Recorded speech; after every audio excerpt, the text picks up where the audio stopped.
Would you ever live next to an active volcano? You might already. One research paper estimated that almost 9% of the world's 1990 population live within 100 kilometers, roughly 62 miles, of a historically active volcano, and 12% within the same distance from a volcano believed to have been active during the last 10,000 years. A paper from 2019 would specify that over 29 million people live within just 10 kilometers, just over 6 miles, from volcanoes labeled as technically active, and around 800 million people live within 100 kilometers. If you're thinking, why the hell would anyone live by an active volcano? I do have some answers.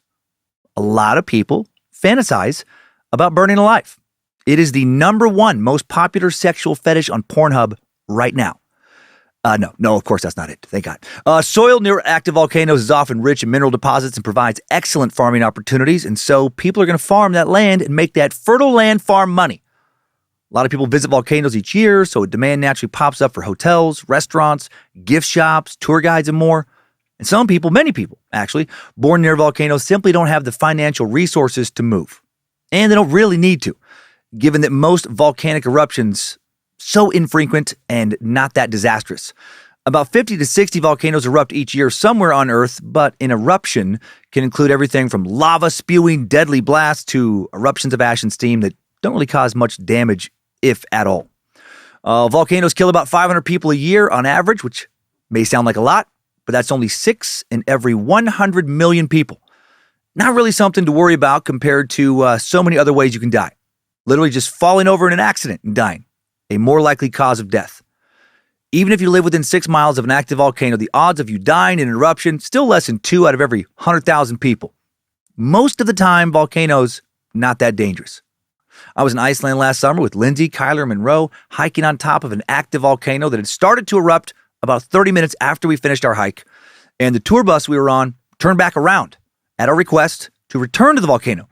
About 30 of us went up and got close enough to the fresh lava flow as we could to get some decent pics. If it had erupted further, I would have been condemning my family to be written off as just a few more Darwin Awards. But of course, we weren't in all likelihood in that much danger. Again, the overwhelmingly majority of volcanic eruptions, not deadly, not terrifying, beautiful actually, powerfully beautiful. And perhaps one of the most beautiful volcanoes in the world is Mount St. Helens, a 6.5 drive from where I am recording right now. Before 1980, Mount St. Helens, sometimes referred to as the Mount Fuji of America, towered above the landscape around it at 9,677 feet, roughly 3,000 feet higher than any peak in the U.S. east of the Mississippi, the 5th highest peak in the very mountainous state of Washington. And today it still towers, just at 8,330 feet. Over 1,300 feet of mountain blew off in 1980. The volcano is almost 33 miles due west of Mount Adams, approximately 50 miles northeast of the Vancouver, Washington, Portland, Oregon metro area, meaning a potential eruption could change miles and miles of nearby area as well as hundreds of thousands, if not millions of lives. And in 1980, an eruption would do just that. On March 6, 1980, the first signs of activity at Mount St. Helens occurred as a series of small earthquakes. 11 days later, March 27th, after hundreds of additional quakes, the volcano produced its first eruption in over 100 years. Steam explosions blasted a wide crater through the volcano's summit ice cap and covered the snow-clad southeast sector of the peak with dark ash. Over the following week, the crater grew to about 1,300 feet in diameter, and 2 giant crack systems now crossed the entire summit area. Many eruptions occurred on average from about 1 an hour in March to about 1 a day by April 2nd, before things abruptly quieted. And now many thought the fireworks were over. Fireworks that had hurt no one, just like most eruptions don't. But then small eruptions resumed on May 7th, continued through May 17th, and the earthquakes returned, so many small quakes. By May 11th, thousands of little earthquakes had shaken the volcano. Earthquakes caused by lava moving a massive amount of earth around inside this mountain. And pressure from molten magma had caused the northern flank to bulge outward about 450 feet. Still, many were not worried about something major happening. Many thought at any moment, all this activity might just go away. Others were worried that this was all the buildup to something terrible. Everyone from geologists to homeowners to businesses were trying to figure out what was going to happen next, if anything, and what they should do about it, if anything. In the end, something happened that only a few predicted would happen, something that almost no one prepared for. It had just seemed so unlikely, but here it was. The deadly explosion of Mount St. Helens, the most destructive volcanic eruption ever to occur in the history of the U.S. this week. On an awe-inspiring, Mother Nature can really drop the mayhem hammer down upon us whenever she wants to edition of Timesuck. This is Michael McDonald, and you're listening to Timesuck. You're listening to Timesuck.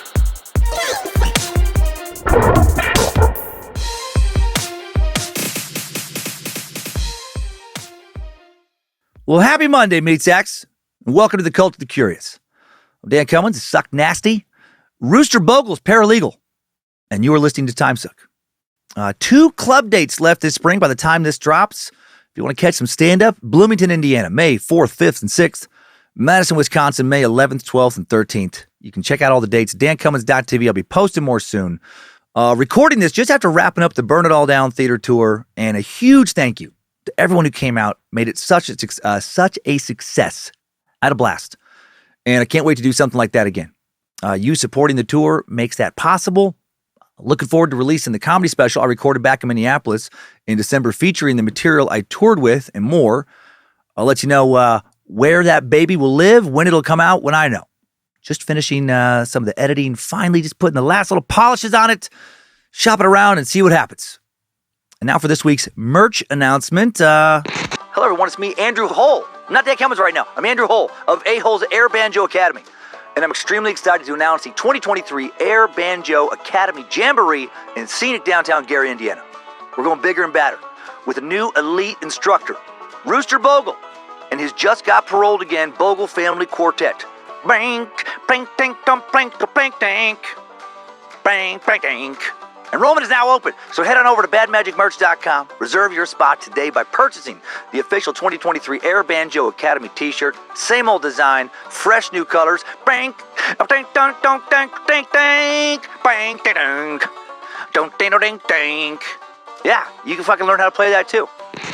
And now it's topic time. It's hard to think of something more awesome than a volcanic eruption.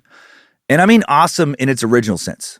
Defined as being extremely impressive or daunting, inspiring great admiration, apprehension, or fear. Volcanoes inspire all of those things. They're giant fucking mountains with fire inside of them, capable of wreaking havoc and destroying whatever happens to be in their path. But also some of Earth's most constructive forces, creating new land when magma cools and literally reshaping the surface of the Earth. Volcanoes have made some of my favorite places on Earth. Thanks for Hawaii, volcanoes. Such a chill, serene place. Ironically created from fire and explosions. Volcanoes have created much more than Hawaii. The majority of Earth's entire surface is volcanic rock. The ocean seafloor, created by basalt coming out of mid-ocean ridges, basically undersea volcanoes. Over millions of years, volcanoes have created much of the water we drink and the air we breathe, and that process of creation has come with significant chaos. During an eruption, lava can pour out, eliminating whatever lies in its path. And now I think of the game that myself, so many of you played as kids. Floor is hot lava. Touch the floor and you're dead. Because you don't fuck with lava. We learned that early on. It's going to melt you so damn quick. Molten lava, while the temperature varies, is about 2,200 degrees Fahrenheit, 1,250 degrees Celsius. Not quite hot enough to melt steel, but plenty hot enough to disintegrate your ass. Even more terrifying than lava might be what are called pyroclastic flows. Fast-moving currents of very hot gas and volcanic matter which contains a high-density mix of hot lava blocks, pumice, ash, and volcanic gas, which is one of the worst kinds of gas. These bastards speed down volcanic slopes at over 400 miles an hour, or up to over, at temperatures of up to 1,800 degrees Fahrenheit. Typically following valleys, they quickly, seriously fucking redecorate. You wanted way less trees and a lot more exposed rock, right? Ha! You got it! They can also create layers, deadly mud flows that are capable of suffocating and drowning people who haven't been fucking flash fried yet, and obliterating infrastructure. And then there are the massive amounts of ash and gases released into the atmosphere and spread around the world that can also be deadly. While volcanoes, two powers, destructive and constructive, might explain why volcanoes tend to feature so prominently in many cultures' myths and legends. Today we'll explore some of these myths and legends briefly, basically exploring how cultures before science thought of volcanoes before heading into what modern science tells us about how volcanoes work and what kinds there are. Next in the timeline, we'll get into Mount St. Helens and the many factors, science and its limitations, Humans and their desire for stability and to make more money, and conflict between government agencies and corporate interests that shaped how a possible impending disaster was managed. And of course, we'll talk about the explosion itself and those unfortunately caught up in its complicated and destructive wake. Let's begin.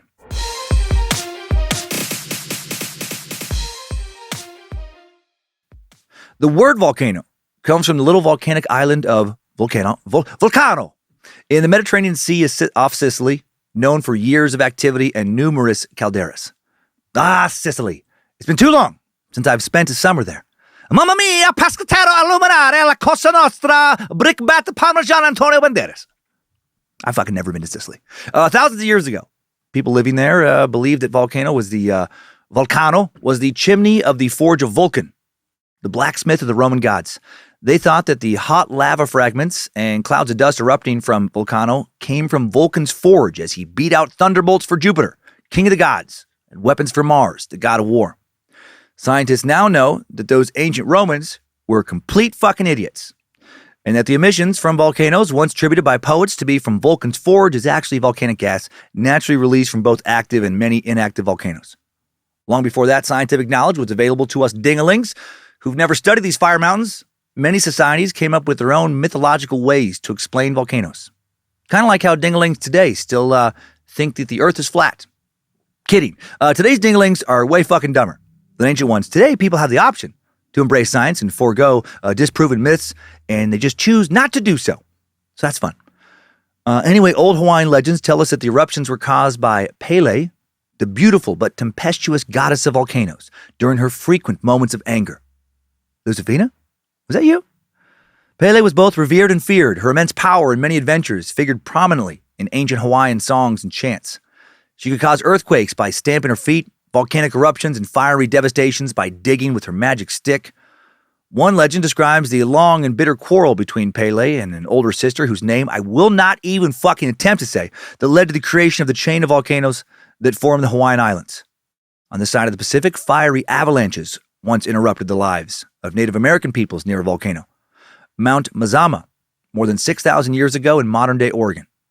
These people interpreted Mazama's violent eruptions before the collapse of about a mile of this mountain as a war between two gods, Lau and Skell. Lau was the chief spirit who occupied the mystic land of today's Crater Lake. Under his control were many lesser spirits who could change their forms at will. Oh, fuck yeah, bro! Must be so fun to be a shapeshifter. Many of them were monsters of various kinds. One was a giant crawfish, or a dragon, who could reach up his mighty arms to the tops of the cliffs and drag down anyone he chose. Skell, on the other hand, was a mighty spirit whose realm was the Klamath Marsh region, his capital being near the Yamsey Spring on the eastern side of the marsh. He had many subjects: the antelope, the bald eagle, the golden eagle, and tons of others. And comparatively, I gotta say, Skell's army seems weak as fuck. I mean, eagles are cool, sure. Antelope, yeah, they're fine. But not exactly dragons and shapeshifters. A fierce war occurred between Skell and Lau and their followers, which raged for a long time. Finally, Skell was stricken down in his own land of Yamsey, and his heart was torn from his body and carried in triumph to Lau's mountain. Of course, he ended up losing. Dragon beats antelope every fucking time. All the people were then summoned for a great celebration of the fall of Skell. Even the followers of Skell were invited. In the course of the festival, Skell's heart was tossed from hand to hand in a weird fucking game of ball. And now some of Skell's former subjects thought about resurrecting him. The men of Skell knew that if the heart of Skell could be restored to his body, he would live again. And they awaited the right opportunity. Finally, when Skell's heart reached the hands of the antelope, he sped away eastward, swift as the wind. When nearly exhausted, he passed the fucking heart to the bald eagle, and in turn the heart ball got tossed to the golden eagle, and so on. And all the men of Lau pursued them. They failed to overtake the swift bearers of Skell's heart. Damn it! I forgot how fucking fast antelope were. What was that crawfish dragon doing all this? What were the shapeshifters? Shapeshift into a super fast antelope already, you dumb shits. Maybe dragons don't beat antelopes every time. At last they heard the faraway voice of the dove, another of Skell's people, and Lau's subjects gave up their now useless pursuit. Skell's heart was returned to his body, he lived again, and the war was resumed. And now Lau was overpowered and slain. Did not see that coming. Maybe his shapeshifters had the day off or something. This time, Skell took Lau's body to the top of the mountain where he did something tricky. A false message was conveyed to Lau's monsters in the lake that Skell had been killed again. Lau's body was then torn to pieces, hurled into the water.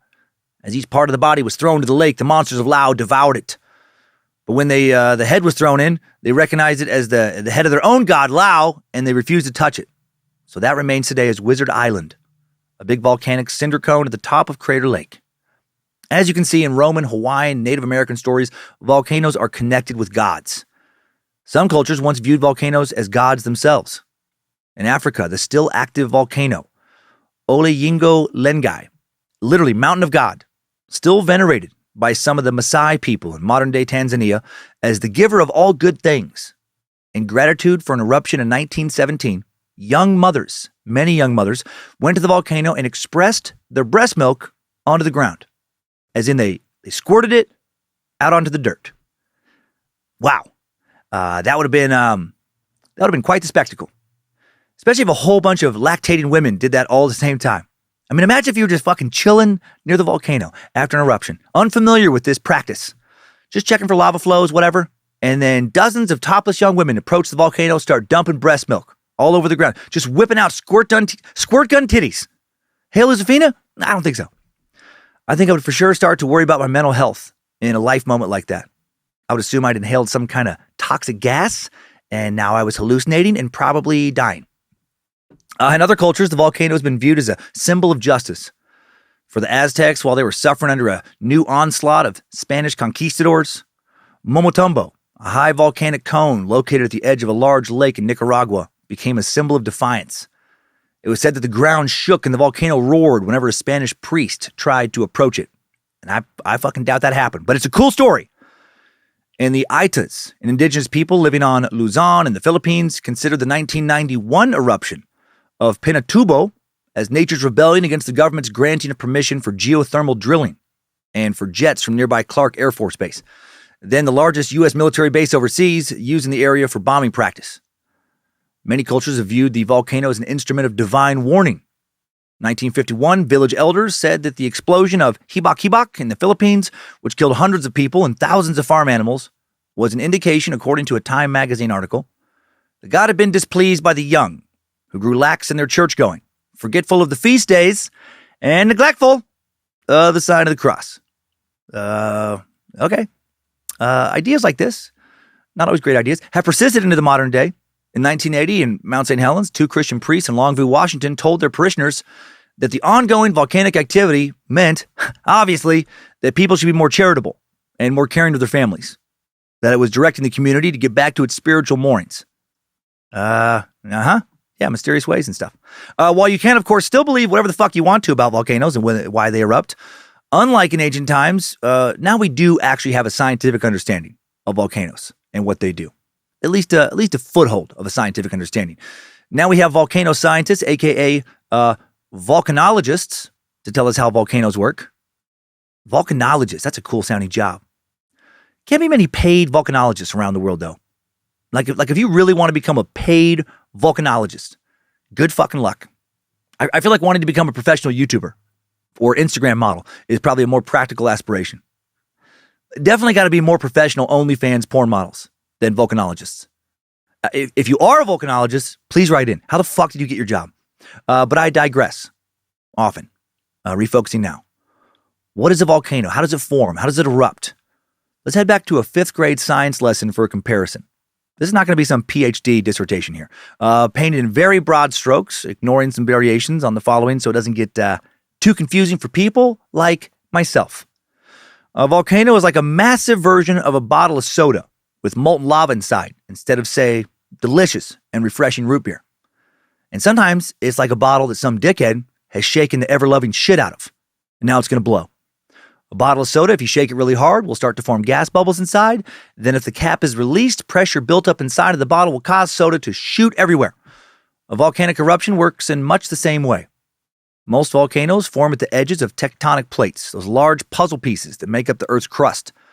These huge, solid rock plates are constantly shifting as they float upon the Earth's mantle, a really thick layer of hot, flowing rock. These rock plates, they are the dickheads, shaking up the soda. Even though plates move very slowly, their motion, called plate tectonics, has a huge impact on our planet. Plate tectonics form the oceans, continents, and mountains. Sometimes when the plates pull apart, or when they slide into each other, magma, especially basically hot liquid rock and gas, rises to fill in the space. And this rising magma, forming lava as it surfaces, can form volcanic mountains. And then these volcanoes can explode. Some volcanic eruptions are explosive, meaning that lava shoots up into the sky. Gas, hot pieces of rock, and ash also released. Other eruptions are what's called effusive. Lava oozes slowly from the volcano. These are the whipple chill of eruptions. Eruption, a chill. These are the kind of eruptions you've probably seen in video footage of, like from Hawaii. Right? This was the kind of eruption I hiked back to get a closer look at in Iceland. The intensity of an eruption depends on a few factors. One is the magma's temperature. Another is the magma's thickness. The amount of gas trapped within the magma, also an important factor. If the magma has a high viscosity, meaning it resists flow very well, the gas bubbles will have a hard time escaping from the magma, and they'll push more material up, causing a bigger eruption. If the magma has a lower viscosity, the gas bubbles will be able to escape from the magma more easily, so it won't get all fucking pent up and angry. The lava won't erupt as violently. Of course, this is balanced with gas content. Right? If the magma contains more gas bubbles, it will erupt more violently. If it contains less gas, it will erupt more calmly. Both factors determined by the composition of the magma. More gas equals, essentially, more violence. In that way, a volcano is a lot like a butthole. If you're a teacher, especially an elementary school teacher, please use this following analogy. Just say something like, hey kids, volcanoes are a lot like buttholes. The more gas inside, the more violent the eruption. As a general rule, the most explosive eruptions can come from magmas that have high gas levels and high viscosity, while the most subdued eruptions come from magmas with low gas levels and low viscosity. If there is a good deal of pressure, however, a volcano will begin its eruption with an explosive launch of material into the air. I don't know why I said however there. Keep the rest of that. Typically, this eruption column is composed of hot gas, ash, and pyroclastic rocks, volcanic material in solid form. There are many sorts of explosive eruptions, varying significantly in size, shape, and duration. There can, for example, be a lot of small, short explosions, or one big explosion followed by a bunch of little ones, or a little one that leads to a bigger one, etc. You get the idea. However, scientists still can't always predict when or what kind of explosion will take place. Kind of like, and again, teachers, please feel free to use this, we humans can't always predict what kind of poop and gas is going to come out of our butthole. Is it going to be some kind of soft serve chocolate ice cream kind of poop? Is it going to be strawberry ice cream? You definitely want to go get that checked out in that case. Is it going to be creamy, gentle, quiet? Or is it going to leave the toilet bowl looking like terrorists just try to destroy it in a suicide bombing? Your principal and the students' parents will fucking love that one. But seriously, it's hard to predict what will happen with the volcanic eruption, and it was harder back in 1980 than it is now, when Mount St. Helens went off. Active volcanoes don't run on a timetable like a train. This means it's impossible for one to be overdue for an eruption, no matter what news headlines say. And of course, not all volcanoes are active. Active, dormant, extinct, or dead. They can be subjective categories. Scientists generally say that if the volcano is erupting or demonstrating activity in the form of earthquakes or gaseous emissions, it is considered active. Mount St. Helens is still considered active. If the volcano is not showing any signs of activity but has erupted within the last 10,000 years and has the theoretical potential to erupt again, it is considered dormant. Shortly before the 1980 explosion, Mount St. Helens was considered dormant. If a volcano has not erupted in 10,000 years or has clearly exhausted any magma supply, the volcano is considered extinct. Finally, before the timeline, what kind of volcano is Mount St. Helens? Is it a sweet, good girl volcano who goes pee-pee in the potty? Or is it a naughty girl volcano who goes poo-poo in the diaper? Sadly, those descriptions are not volcano types. Different geological institutions have classification types that vary a bit. Here's my favorite description of the 4 types I like most. Cinder cones, fissure, shield, and composite volcanoes. This seems to be the most agreed upon group of 4 types. Cinder cones are simple volcanoes which have a bowl-shaped crater at the summit and steep sides. They only grow to about 1,000 feet, the size of a hill. They usually are created from eruptions from a single opening, unlike a shield volcano, which can erupt from many different openings. Cinder cones are typically made out of piles of lava, not ash. During the eruption, blobs, aka cinders of lava, are blown into the air, break into small fragments that fall around the opening of the volcano. The pile forms an oval-shaped small volcano. Fissure volcanoes have no central crater at all. They fucking hate craters, like really despise them. They wouldn't stop and piss on a crater if they passed one on the side of the highway that was on fire. Instead of a crater, giant cracks open in the ground and expel vast quantities of lava. This lava spreads far and wide to form huge pools that can cover almost everything around. When these pools of lava cool and solidify, the surface remains mostly flat.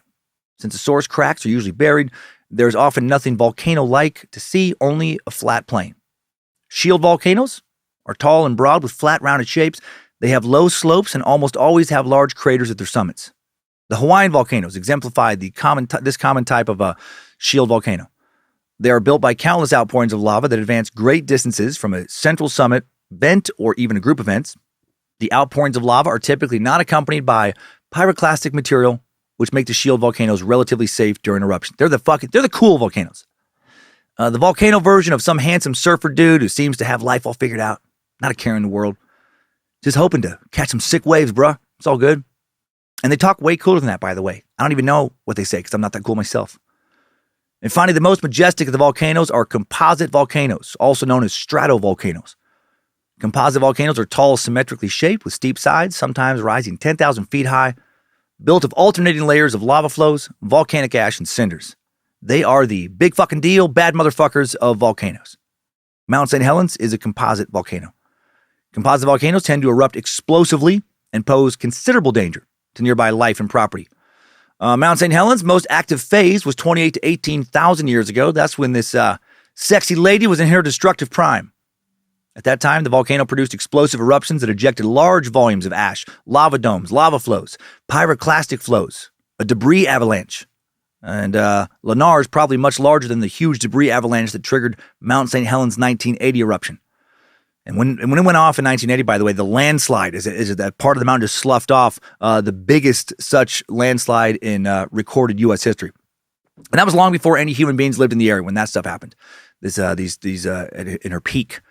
The first humans began to settle in the area of Mount St. Helens between what geologists call the Swift Creek stage and the Spirit Lake stage around 6,500 years ago. Work by archaeologists has shown that a massive eruption 3,500 years ago buried several Native American settlements with a thick layer of pumice. As a result, people abandoned the area for nearly 2,000 years, which fucking makes sense. When most of your people get suffocated or burned alive with hot ash, lava, probably feels like a good time to maybe mosey on out of the area. Around 500 CE, some Native Americans returned to the site, various tribes. We know that there were at least some explosions during this time because Native American oral traditions have contained numerous legends to explain the eruptions of Mount St. Helens and other Cascade volcanoes. The first European accounts of Mount St. Helens, very recent. The first time Mount St. Helens was spotted by Europeans occurred on May 19th, 1792, by George Vancouver, as he was charting the inlets of Puget Sound at Point Lawton near present-day Seattle. Vancouver did not name the mountain until October 20th, 1792, when it came into view as his ship passed the mouth of the Columbia River. He named it after a diplomat back in England.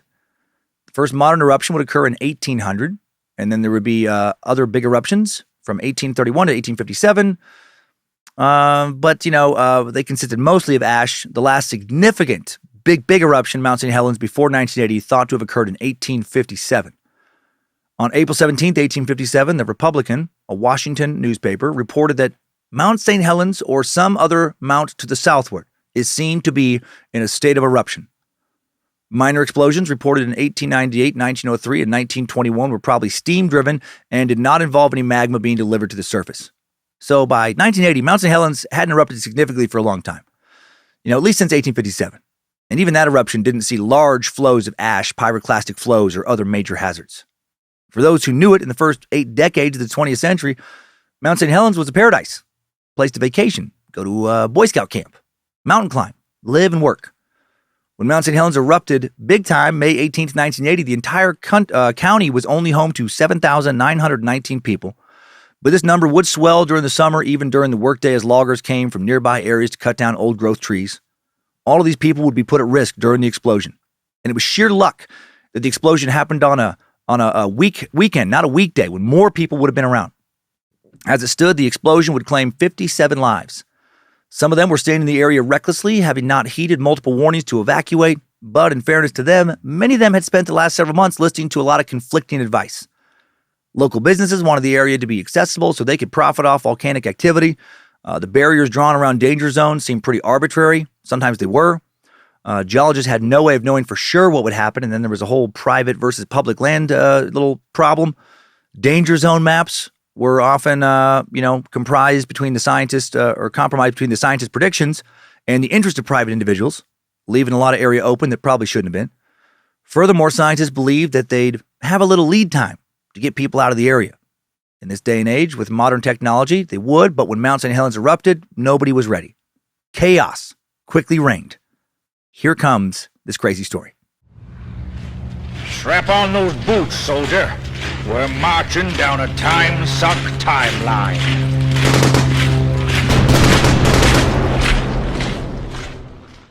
On March 16th, 1980 at 3:47 in the afternoon, in the basement of the geophysics building on the campus of the University of Washington, seismologist and data analyst Linda Nosson was tracking an earthquake. Another job that has to be hard to land, seismologist. According to Salary.com, the salary range typically falls between $62,156 and $75,245. For something so specialized, I thought it would be more than that. But I guess it's not really a position that can be monetized, right? No real money in being able to tell everyone how big an earthquake that just happened was. If you could very accurately predict earthquakes in the future, like way in advance, holy shit, there'd be a lot of money there. But you'd have to be a real piece of shit to get it. Right? You'd have to let a lot of people die. Like to get the most from it. You have to really prove to people that they should pay you before you get a big payday. Like you'd have to tell an area that a really bad earthquake is coming in 5 years. Like you know exactly what it is, but you just kind of keep it like a little bit vague. Keep it like the week, but not the day. But let them know it's going to be catastrophic.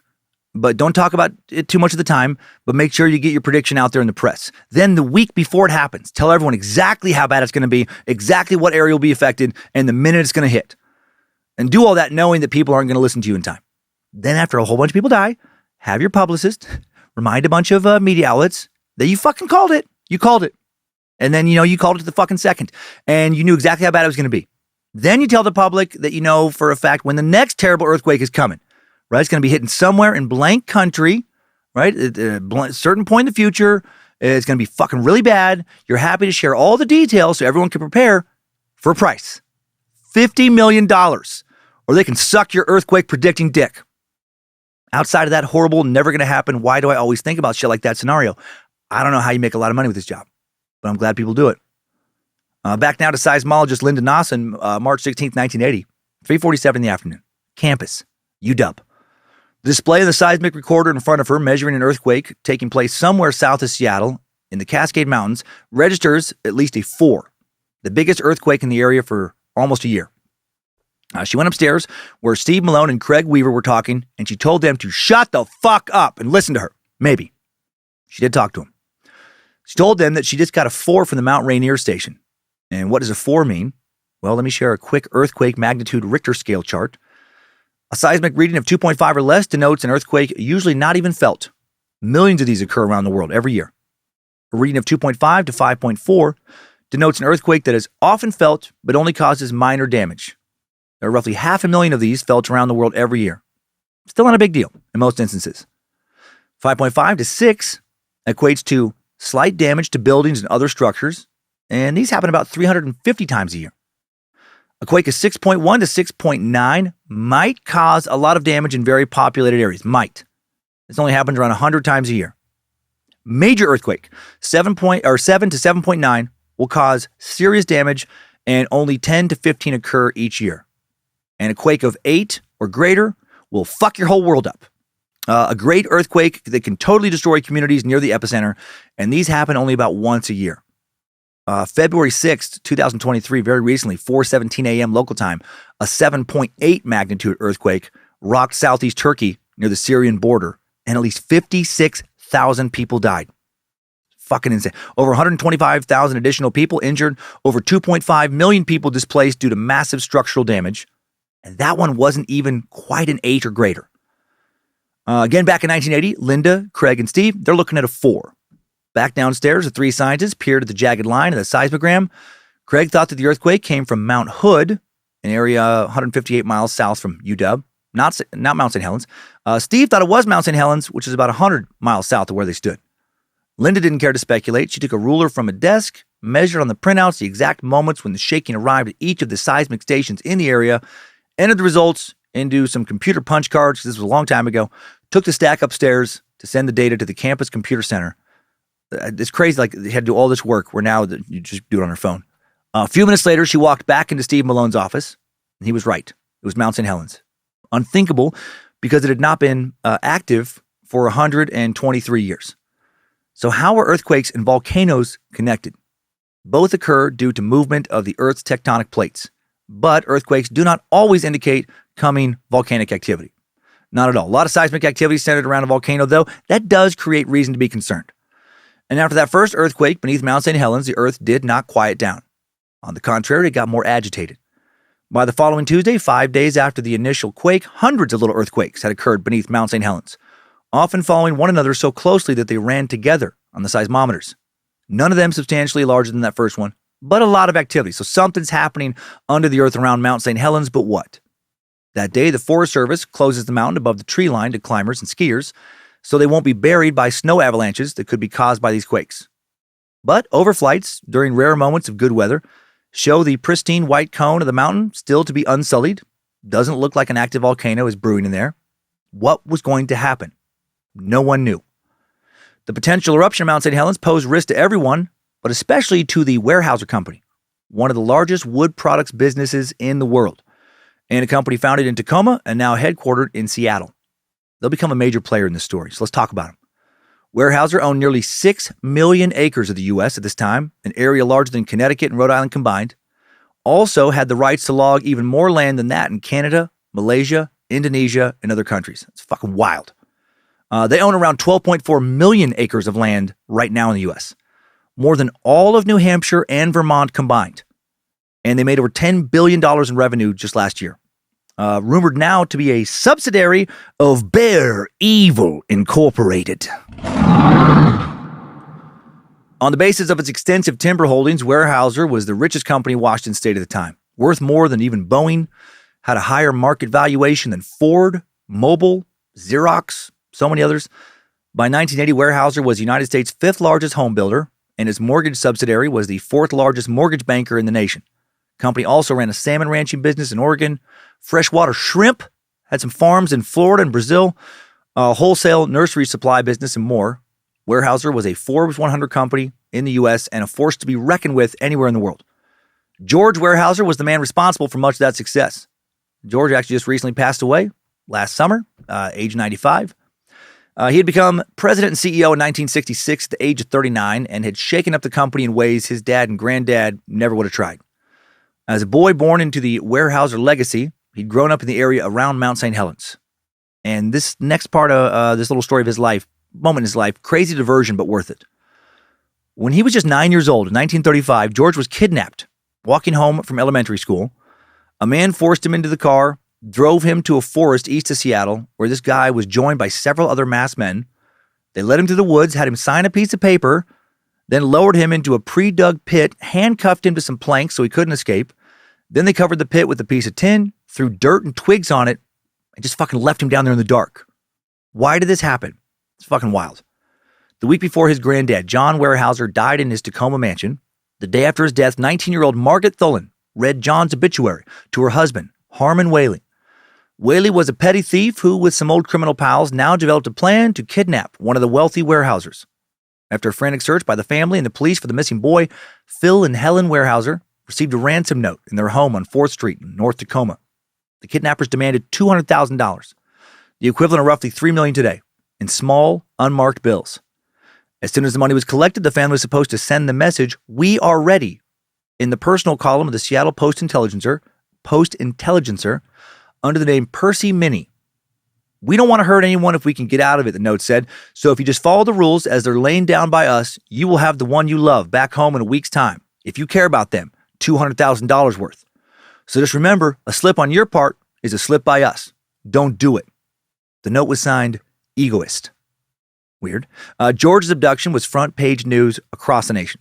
And after George's first night in the pit, Whaley and his associates, including his wife Margaret, knew they couldn't keep visiting the pit without drawing suspicion, so they moved George to a second pit, where he was left out again overnight. Again, this is a 9-year-old. Third day, they locked George in the trunk of a Ford coupe, drove 300 miles to just outside of Spokane, Washington, about a half hour from where I sit here in Coeur d'Alene, Idaho right now, keeping George chained to a tree in the woods while they figured out a better plan. That afternoon, they rented a furnished apartment, telling the landlady that they were salesmen.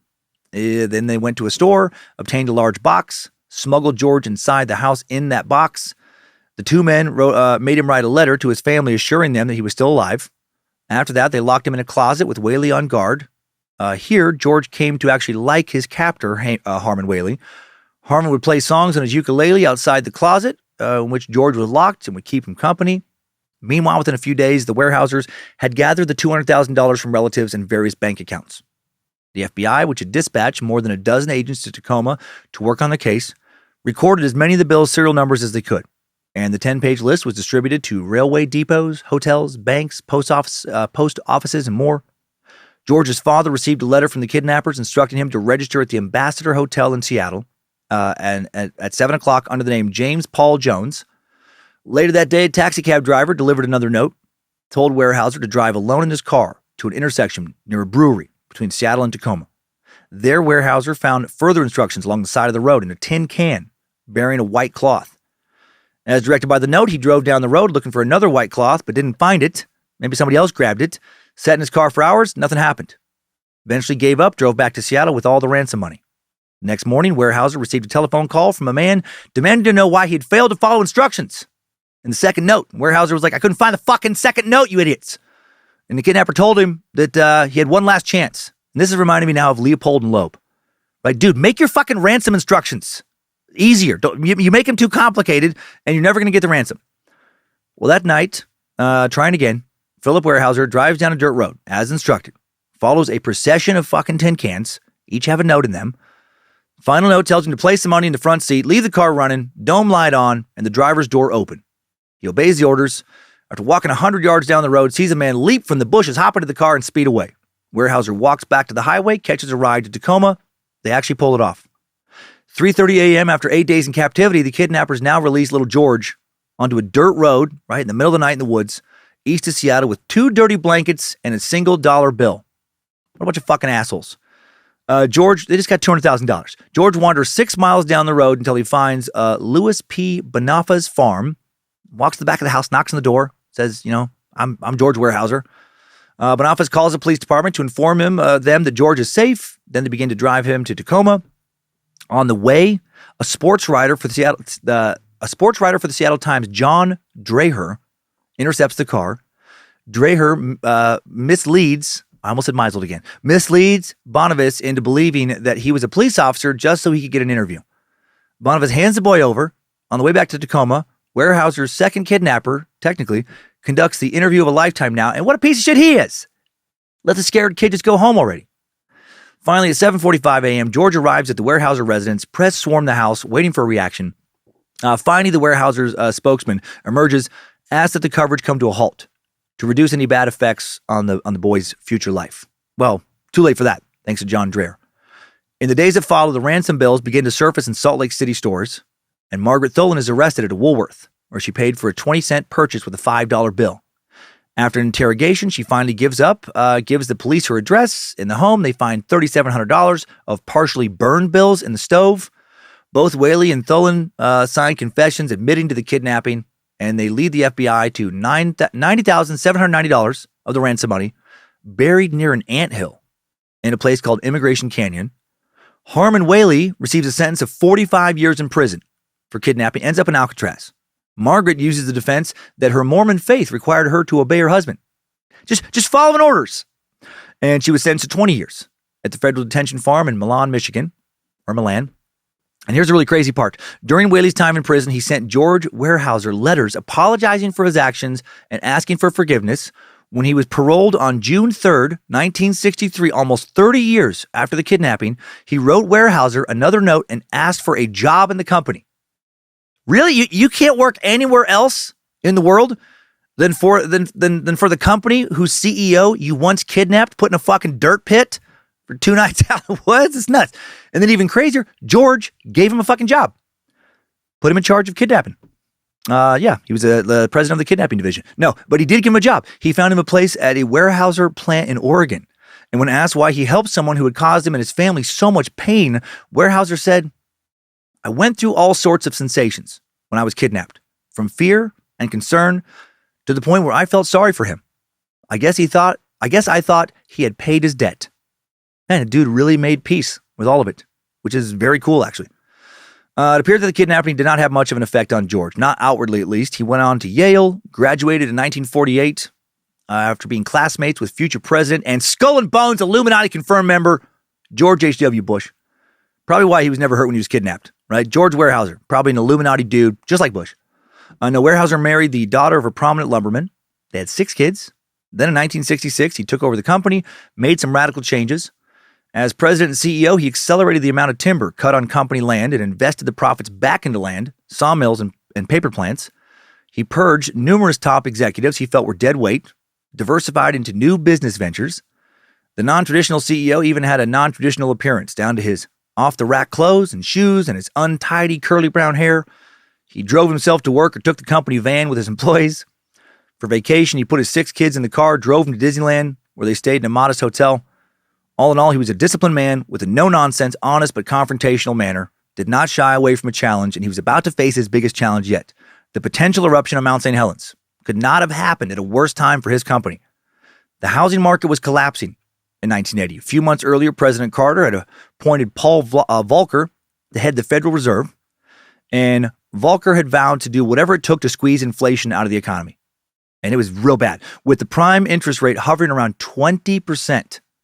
Which is crazy. It's 8% as I work on these notes, and people are freaking out because it's higher than it's been in years and years.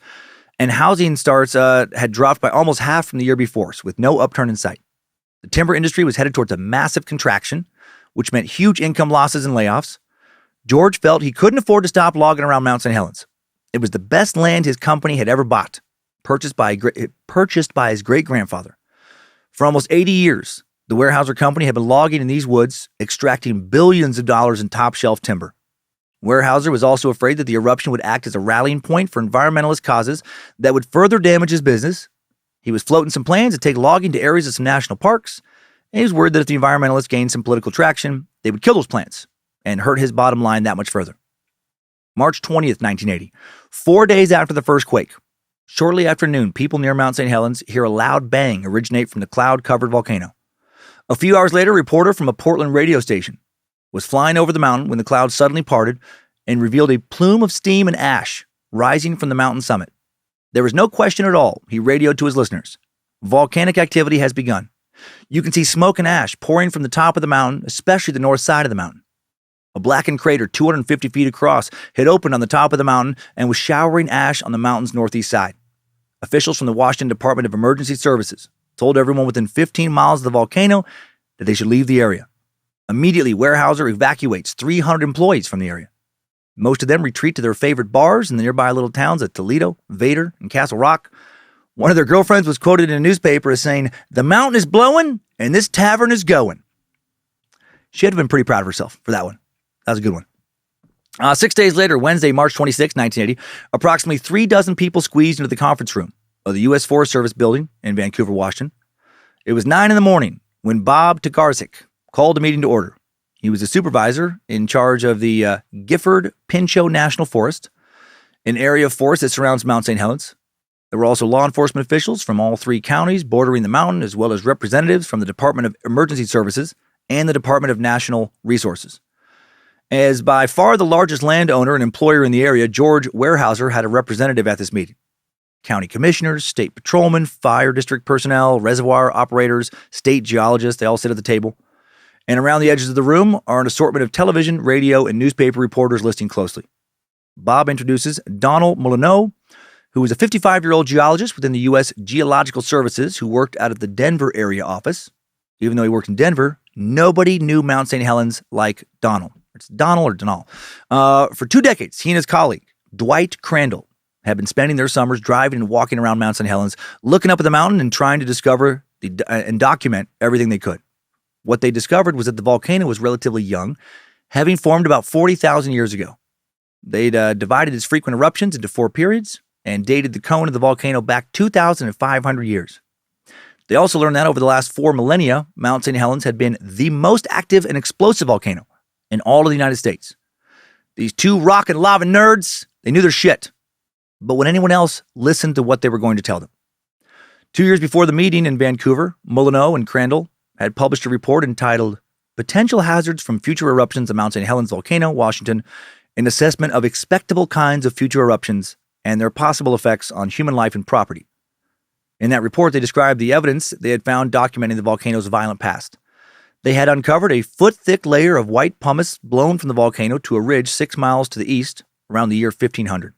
500 years before that, a strong laterally directed explosion through what are known as lava bombs. That sounds fun. More than 3 miles from the volcano. That is fucking terrifying. Fucking lava bomb. In their travels over the countryside, Molyneux and Crandall found thick layers of ash from Mount St. Helens hundreds of miles away. Over the past millennium, the mountain had erupted about once every 100 years. Molyneux and Crandall wrote, the last eruption was 1857. At times over the past 4,000 years, the volcano had gone dormant for a few centuries, but it did not appear to be in a dormant period anymore, they argued. According to their predictions, the next eruption would be soon. They concluded, in the future, Mount St. Helens is probably going to fucking destroy every motherfucker in this room. Your kids, your grandparents, you're all fucking dead! And he started screaming and fucking punching people in their faces. No, it wasn't that dramatic. They said Mount St. Helens will probably erupt violently and intermittently, just as it has in the recent geologic past, and these future eruptions will affect human life and health, property, agriculture, and general economic welfare over a broad area. In fact, an eruption could be expected perhaps even before the end of the century. If only they could have been way more specific, right? Perhaps in the next 20 years doesn't really help anyone formulate a pressing plan for evacuation. At the meeting, Donald went over this and pointed that a landslide could cascade down the southwest side of the mountain into Swift Reservoir during an eruption and overtop the Swift Dam, triggering a flood that could devastate downstream communities. He pointed out that mud flows could travel down river valleys faster than a man could run. Most alarming, he mentioned the possibility of those damn pyroclastic flows. He described how people could die by suffocating on the stone dust that filled their lungs, or from burns from an enveloping ash cloud, or maybe the worst option, be torn apart, literally, by the sheer force of the blast. And the people listening were stunned. And now he was like, you're all fucking dead! You're dead! You're fucking dead! And now he started punching people in their faces. No, he didn't do that. I wish he would, just for, a little bit of drama in the story, a little extra drama. But people were stunned. They had never seen Mount St. Helens as a possible location for chaos. It seemed like a paradise, right? Peaceful forests, streams, lakes, nice vacation area. Hard to imagine. All that could be destroyed almost instantly. They, and especially Weyerhaeuser and locally elected officials who relied on the support of the community, were also scared at the idea of possible restrictions, which would mean shutting down resorts, campgrounds, a lot of people losing a lot of money, right? People are going to maybe have to move away if this goes on for too long. The government's going to lose out also on needed tax money to fund local schools and such. But how likely was any of this? Well, that's the big problem here. Nobody knew. But there was an unfortunate recent precedent for an overreaction to similar news. 5 years earlier, Mount Baker, an even larger volcano, 20 miles south of the Washington-Canada border, had started to spew dark clouds of ash and steam, as well as increasing amounts of heat. Geologists warned that even a small eruption could flood Baker Lake on the southeastern side of the volcano, and they pointed to landslides, just a few hundred years old, that had inundated the sites of numerous campgrounds. Based on these warnings, the Forest Service closed the area around Baker Lake, opened the sluice gates on the upper Baker Dam to lower the reservoir's water level. Tourism plummeted, leading local outfitters, restaurants, and hotels to complain to the press that the Forest Service had overreacted when nothing serious ever happened other than the loss of a lot of income. As the Concrete Herald wrote on October 10th, 1975, maybe it's time to take a lot closer look at the bureaucratic decisions being made by some of our governmental agencies, and to start reducing their powers back to where the citizens control instead of being controlled. All right? I don't hate it. The following spring, right or wrong, it's going to lead to shitty things sometimes, but I like the freedom. The following spring, a geological survey issued a news statement that there was now no clear evidence of a forthcoming eruption. The area was reopened and the lake refilled, right? So from the beginning, a lot of conflicting opinions here. The representatives from around Mount St. Helens eager to avoid a repeat of that Mount Baker situation. Complicating the Mount St. Helens situation, there was a mixed ownership of the land around the volcano. the various land grants that provide both private companies and public agencies had, which meant that there were conflicts of interest as well as authority. Weyerhaeuser, of course, wanted to keep the land open to logging. Cabin owners, hunters, fishermen, hikers, they wanted the land to stay open. The Forest Service and local law enforcement could try to restrict access, but they had to answer to politicians who were under pressure from their constituents. There could and probably would be lawsuits. Molyneux was convincing when it came to horrible possibilities, but he couldn't say for certain when anything would happen. And later he would say, I'd give them facts, but they wanted predictions. To me, they wanted things that scientists could not do. Yeah. The day after the conference, Thursday, March 27th, Dave Johnston stood in a parking lot on the north slope of Mount St. Helens. Early that morning, a television station in Seattle had ordered Steve Malone a helicopter ride to the volcano in exchange for an interview. Malone was too busy, so he asked Dave Johnston if he wanted to go. 30 years old, Dave was clean-shaven, blonde, handsome in a rough kind of way, and had a great penis, real straight, girthy but not too thick, solid pink tip, one large vein on the shaft, but nothing too prominent. No hair on the shaft, very symmetrical, healthy-looking balls, hanging in a nice, loose, tan chicken skin duffel bag swinging below. I don't know what his junk looked like, but funny for me to imagine a world where when people describe you, they include a thorough description of your genitals. Dave had received his PhD in geology just 2 years before and was an expert on the gases given off by volcanoes. Volcanoes had been his passion since college. He'd spent summers mapping the ancient volcanoes of southeastern Colorado before becoming a graduate student at the University of Washington. That was where he discovered gases, and now his main project was to determine whether volcanic eruptions could be predicted by monitoring the gases they emitted. And that was what he was doing at Mount St. Helens. And he'd never anticipated he would be at the front of a national story. He had once passed out while giving a scientific talk, making him not an ideal candidate for an interview. But this opportunity, too good to pass up. The helicopter carrying Johnson and the reporters landed in the Timberline parking lot on the north flank of the volcano. Timberline was the end of the road to Mount St. Helens, a broad paved area just above the volcano's highest grove of trees for drivers who wanted to get as close to the summit as possible. From this parking lot, nothing but glaciers and snowfields stood between the reporters clustered around Johnson and the top of the volcano. Dave was well aware of the risk that posed. He told the reporters, "This is an extremely dangerous place to be. If it were to explode right now, we would die." I'm sure the reporters loved hearing that. I'm sorry, what? What was that last part? What was that part about us dying right now? Dave said, "Magma is rising. It looks like there's a very good chance that there will be an eruption. If there is an explosion, it is possible that very, very hot incandescent debris could come down on all sides."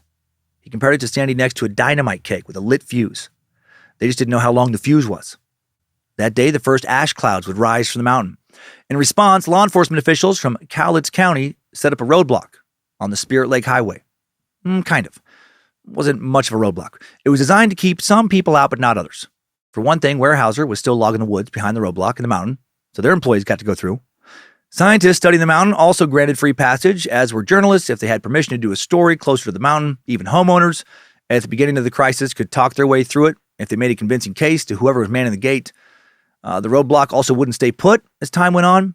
As warnings intensified, it would move farther away from the mountain, but then the property and business owners would put pressure on public officials to move the roadblock back up the valley. 4 times it moved up or down the Spirit Lake Highway, finally coming to rest about 12 miles down the road from Spirit Lake. Even more important, the roadblock was only on the paved road. None of the logging or Forest Service roads that zigzagged through the woods around it were cordoned off. So if you knew your way around, you could easily get to where you needed to go still. I felt like it was put up mostly for optics, right, for show. One of the people who did know their way around and used the various side roads on a daily basis was John Killian. He was working for Weyerhaeuser on a road building crew, 29 years old, lean and bushy-haired, fighting the urge to describe his penis. He lived in the nearby little town of Vader almost his whole life, except for his time in the Navy.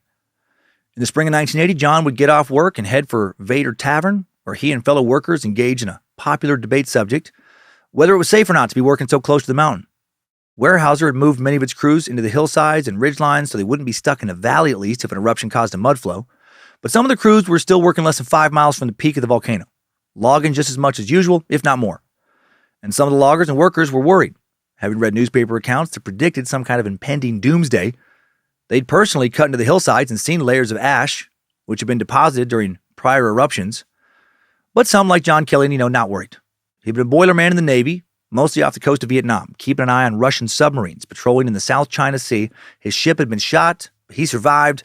As a logger, he'd watched men get run over, crushed by trees, injured in other ways. He was all right. He took risks every day, knew that was just part of the job. He was confident that in the unlikely case of an explosion, he'd be able to get away somehow. And we will connect with John again later when shit gets crazy. By Tuesday, April 1st, 6 days after the meeting in Vancouver, it was clear to many that the situation was going to be worse than what happened at Mount Baker. The day before, the seismometers at the University of Washington picked up a particularly ominous kind of earthquake. Most earthquakes consist of a jumble of incoherent shaking motions as waves travel both through the ground and along the Earth's surface. Both under the ground, and along the Earth's surface. But buried deep in the traces from the seismometer on March 31st was a kind of shaking known as a harmonic tremor, where the Earth kind of shakes in a rhythm, like the kind of earthquake where the ground really moves its sexy fat ass, right? Where it twerks in the most seductive of ways. Really fucking claps those hot, sexy Earth cheeks together. Harmonic tremors are generally associated with the movement of fluids like molten magma or volcanic gases through channels inside the Earth. That had never happened at Mount Baker. And the harmonic tremor continued for the next several days. A lot of hot magma was on the move. But would it suddenly burst forth from the ground? Still no one knows. Also on April 1st, a new eruption of ash and steam reaches elevations of 16,000 feet. A small steam vent opens on the northeast side of the mountain, so that's fun. Over the next week, more earthquakes. More small eruptions continue, with most of the eruptions consisting of steam, some with some ash. Also by the beginning of April, Molyneux's partner on the Mount St. Helens research, Rocky Crandall, moves from Denver to Vancouver to help with the crisis. The two get to work creating a danger map showing areas that would be particularly susceptible to volcanic debris. The map they produced had 3 zones. One showed what might happen in the case of a small eruption, such as those that occurred repeatedly during the 19th century. Another showed a moderate eruption, and the third showed an eruption they called, holy fuck, everyone's so totally fucking fucked if this bitch goes fucking full apocalyptic and shit. Or they didn't call it that, and they just called it a worst case eruption, as large as any in the past 4,500 years. For such an eruption, Crandall predicted that avalanches could descend as far as Spirit Lake, 5 miles from the summit, and that pyroclastic flows would surge at least 15 miles down to the north and south forks of the Toutle River. Ash falls could be more than 3 feet deep, 20 miles from the volcano, and a foot deep, 50 miles from the volcano. This worst-case scenario became the basis on which many future decisions were made. These maps also pointed to another major problem. The volcano was becoming a tourist attraction. People were traveling to Mount St. Helens from all over the world. Journalists swarming the area, interviewing locals and filming eruptions. News trucks are parked along the shores of Spirit Lake every day now. All this meant that if an evacuation was needed, the roads would be incredibly clogged. And there was also something else to worry about. In April, the geologists monitoring Mount St. Helens realized that the shape of the volcano was changing. A large bulge had formed on the north side of the mountain. It was about a mile from top to bottom and a little over a half mile across. Big bulge. It stretched and fractured the glaciers on the side of the mountain, and it continued to grow, expanding each day by about 5 feet. Geologists worried that the volcano was developing something never witnessed before in recorded human history, something only thought to be theoretically possible. A massive eruption boner. In theory, a massive eruption boner, once fully hard, if stroked by enough seismic activity, could ejaculate millions of tons of magma all over the faces and chests and maybe even asses and sometimes backs of millions of people all over the Pacific Northwest. And there was concern that if a massive eruption boner started coming, hot lava, it would just keep doing that a few times a day, possibly for years. And that might be nonsense, but something weird was happening. A major deformation like this is pretty extreme, Dave Johnson told a newspaper reporter. It surprises us, to be quite honest. It's not that it's totally unexpected, but it is a major change in the shape and size of the volcano. Geologists like Dave Johnson and many others who had flown in from places like the Hawaiian Volcano Observatory in Menlo Park, California. Menlo Park, California. That would be weird if the Hawaiian Volcano Observatory was in fucking California. They were working around the clock, analyzing ash falls, tracking volcanic gases, inspecting the volcano, and trying to make predictions about what could happen. Since his press conference the day after the first eruption, Dave Johnson had been more worried than many of his colleagues about the dangers posed by the volcano. He and a few of the other geologists had begun talking about the similarities between Mount St. Helens and another volcano, Mount Bezimiane, a composite volcano that massively erupted in 1956 after a buildup of similar activity. This happened in Russia. No one died in that eruption due to the volcano not having anyone living near it. If something similar happened in Mount St. Helens, Dave told the other geologists the destruction would be immense. To get a better read on this developing situation, a state snowplow cleared a path along logging roads to an old landing above Coldwater Creek, where geologists erected a canvas tent on a wooden platform, their new observatory. Man, nerve-wracking place to work. Hoping you don't get buried in ash or magma at any moment sounds incredibly tense and stressful. By the second week in April, our buddy Rocky Crandall was sufficiently worried about the north slope of the volcano, so much so he decided he needed the help of another expert. He talked with Barry Voigt, a respected landslide geologist at Penn State University, asked if he'd come take a look. Voigt, a member of a pretty well-known family. One of his brothers is the actor Jon Voight, whose daughter, you probably heard of her, Angelina Jolie Voigt, was 4 when Mount St. Helens began acting up. Yeah, this landslide geologist is Angelina Jolie's uncle. Barry's other brother, who went by the stage name Chip Taylor, musician best known for writing Angel of the Morning and Wild Thing. A lot of fame and accomplishment in one family. On April 10th, 1980, Voigt flew to Portland, rented a car, and drove to Vancouver, where he attended what was now a regular morning meeting where geologists discussed the volcano's behavior. Next day, he drove up the Spirit Lake Highway and set up a camp about a half-mile east of the Coldwater Observation Post. Sat down on a bedroll with a notepad and binoculars and began to study the mountain. And quickly he realized things didn't look good. Not good at all. Gigantic cracks pierced the ash-covered glaciers on the north and west slopes, displaced by that growing bulge. Something was also causing the mountaintop to split, but Voigt didn't know if it was the magma pushing up from below or the heated groundwater. On his notepad, he sketched out some hypotheses of what might happen. If the bulge gave way, could a large avalanche occur? He did a quick calculation of the size of a potential landslide. It'd be fucking huge. It would easily reach Spirit Lake. And he wrote a note to himself. Recommend not opening the Spirit Lake area. And then surge, wave, and lake. If rockfall reaches lake, run up on far shore. The inverse was also possible. If pressure was building up inside the mountain, a landslide might trigger an eruption. Then they would see, pyroclastic flow and an avalanche running in the same direction. Voigt would stay on the mountain for 2 days. Then he would drive back to the Timberline parking lot, where he would tell geologists working there that they were in a pretty dangerous spot. If a landslide came down on the north side of the mountain, they were fucked. It was going to kill them all. Voigt spent a few more days in Vancouver and around the mountain trying to get his landslide hypothesis to the right people. He posted a drawing of the mountain's cross-section and landslide potential on the office wall, then returned to Pennsylvania and wrote a report on what he'd seen. The principal hazard of Mount St. Helens during the period of my observations, April 11th through 19th, 1980, involved the potential instability of the north slope. If the slope gave way, the resulting landslide could be as much as a kilometer thick and involve a cubic kilometer or more of rock and fragmented material. Moreover, the release of the underlying pressure from the avalanche would likely promote further explosive activity, flashing, in hydrothermal systems occupying the core of the volcano and surrounding porous edifice, and perhaps also in shallow magma chambers. A catastrophic event must be regarded as a legitimate possibility. So that's, pretty terrifying. Meanwhile, back at the mountain, geologists discussed Voigt's predictions. They seemed serious, but then again, they just could not agree on exactly when this would happen, if it would happen. Just one of many, different scenarios. So much maybe with all this. There were so many ideas and hypotheses floating around, it seemed harder and harder to tell what might actually happen. Crandall and Molyneux's predictions were based off of Mount St. Helens history, but in that history, the volcano had acted quite unpredictably. Even their hypotheses could be misleading.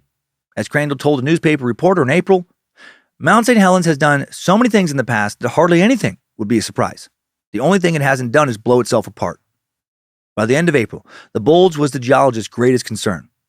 That God-forsaken massive eruption boner. It could drown them all, and molten lava come at any moment. An April 25th release from the Forest Service revealed that the bulge had raised the side of the mountain 300 feet above its original contour and was continuing to expand. It's a big one. Couldn't go on growing like that forever. Eventually, it would have to collapse down the north side of the volcano, meaning it would flow over Timberline and into Spirit Lake, where it would generate a large wave that would drown anyone still on the lake shores. The landslide and water displaced from Spirit Lake would then course down the North Fork of the Toutle River, sweeping away whatever it encountered. Crandall wrote in a letter to the Forest Supervisor Bob Tokarczuk, the probability of an avalanche cannot be quantitatively determined, but such an event must be regarded as a distinct possibility, and probably the most serious hazard yet posed by the current eruption up to this point. But as always, other geologists had different theories. Some geologists were still working in the Timberline parking lot, which certainly would be wiped out by a potential avalanche caused by the bulge breaking, which demonstrated their lack of concern. They were confident that they would have some kind of warning that a major event was about to happen. The bulge would start slipping, or an earthquake would occur, or sulfur emissions would rise, or hotspots would appear on the mountain's flanks, all things being constantly monitored by scientists. This belief was also in Molyneux's report. He wrote there's a good chance we would have a warning before a serious eruption, right? And that calms a lot of people down. Maybe too much. Might not be much, maybe a few hours or minutes, but it would give everyone on the mountain a head start. And that perspective would gradually make its way to the public. Things with the public overall not going well at this point. One person charged with keeping the public safe was Cowlitz County Sheriff Les Nelson. Nelson had been a ranch foreman in Colorado before moving to Washington for logging work.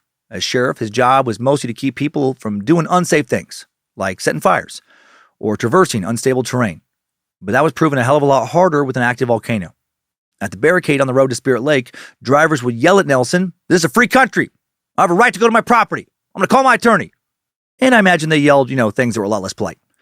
The restaurant and motel owners on the far side of the barricade were complaining about the government taking away their freedom, while the owners on the near side raked in more money than they'd ever seen in their lives.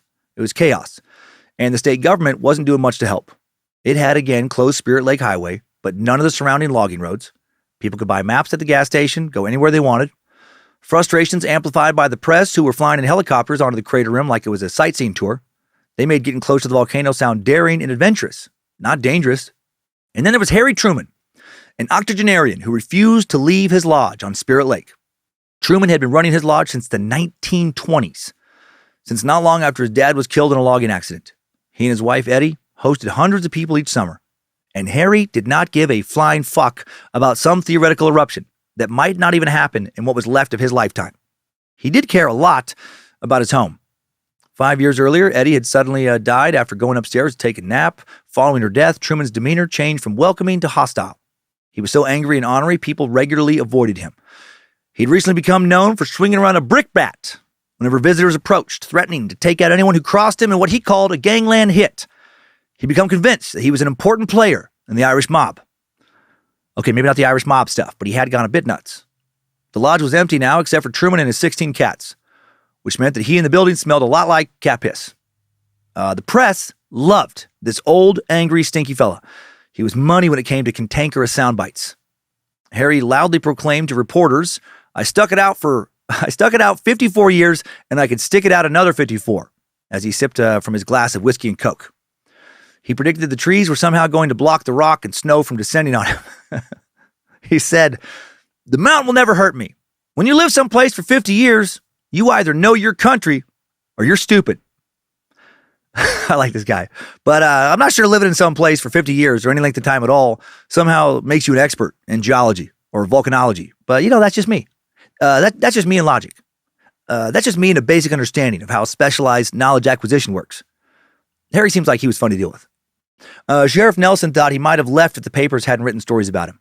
But now he had an image to uphold, right? The outlaw defending his homestead in the face of a stupid, tyrannical government. That put Sheriff Nelson in a really awkward position. If he lets Truman stay at his house, well, then everybody else can expect the same treatment. In the interest of not showing any favoritism to the press over locals, in the middle of April, the Forest Service now works on a better way of controlling access to various areas of the mountain. They're now working harder on preventing photographers, reporters, other sightseers from going in and out. The job of figuring out how to do this falls primarily on Ed Osmond, a 23-year veteran of the agency who transferred to the Gifford-Pinchot National Forest just a couple months earlier. Ed's nickname was Napalm, and he wasn't afraid to burn down anyone who got in his way. There were rumors that he'd made some loggers who fucked them disappear a few years earlier, and he definitely burned down some poachers. Their charred remains were found in an area of the woods he was known to patrol, but no charges were ever filed. To fuck with napalm was to invite disaster and death into your life, and that guy, for sure, was in the Irish mob. No, JK, of course. No one in this episode is in the Irish mob.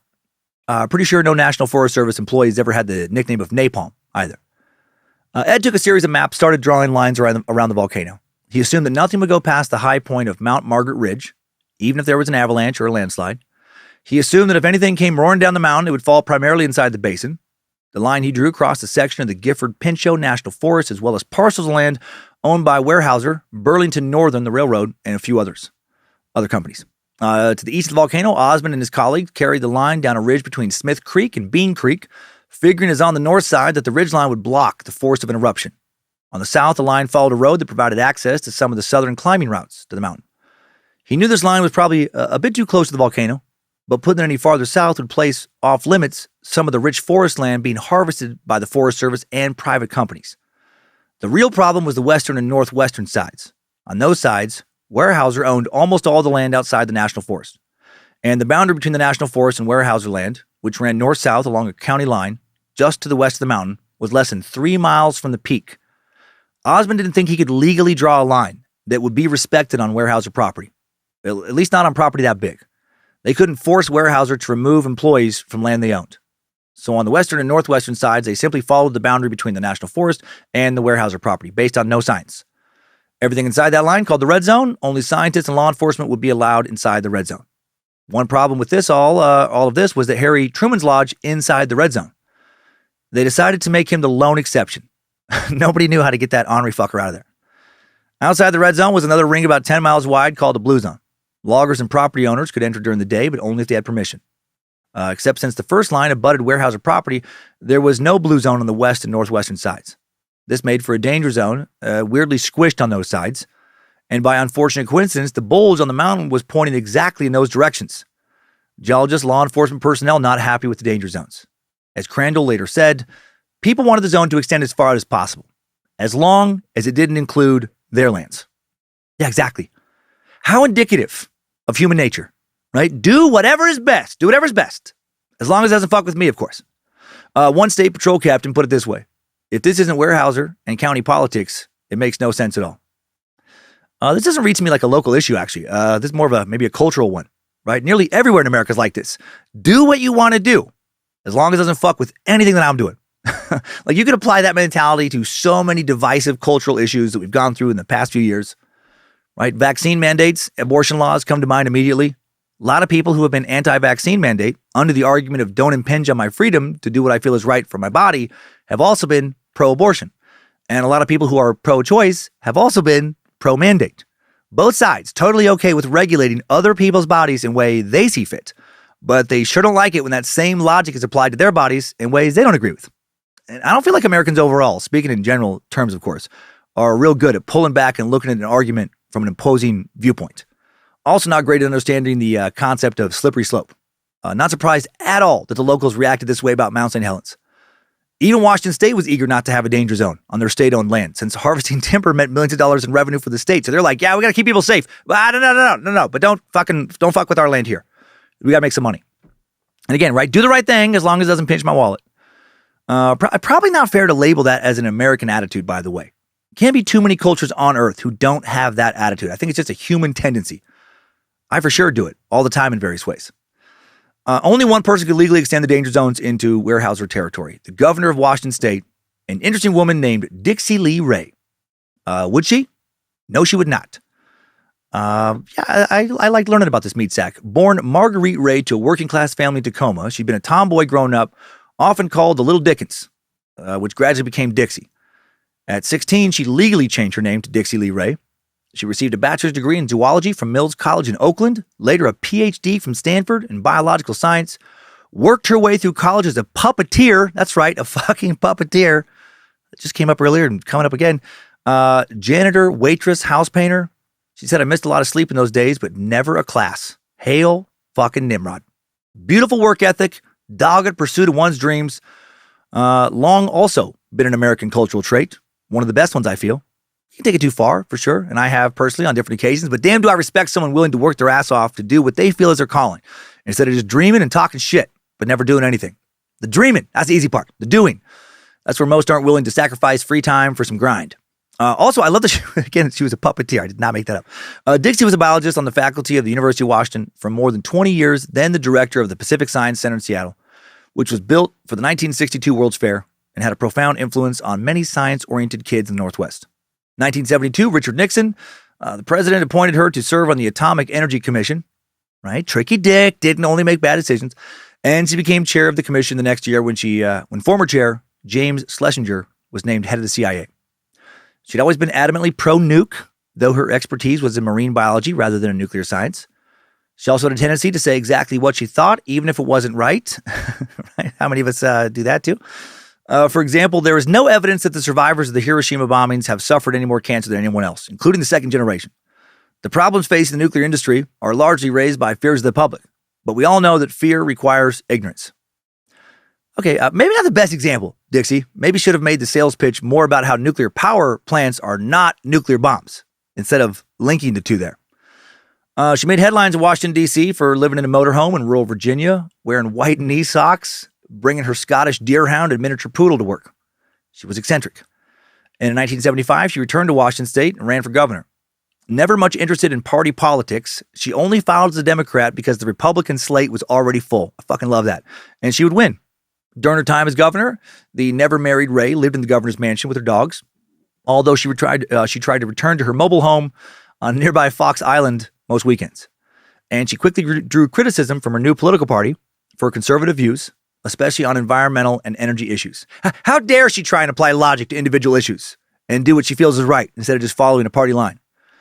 She sought to permit oil supertankers to offload in Puget Sound, but was blocked by Senator Warren Magnuson, sparking a feud that continued for years. Quick to anger, she engaged in legendary feuds with the news media. This is so good. In 1978, she named a litter of 11 piglets born at her Fox Island home after various reporters. Next year, she treated those reporters to sausage made from those pigs. She offered to let them eat themselves.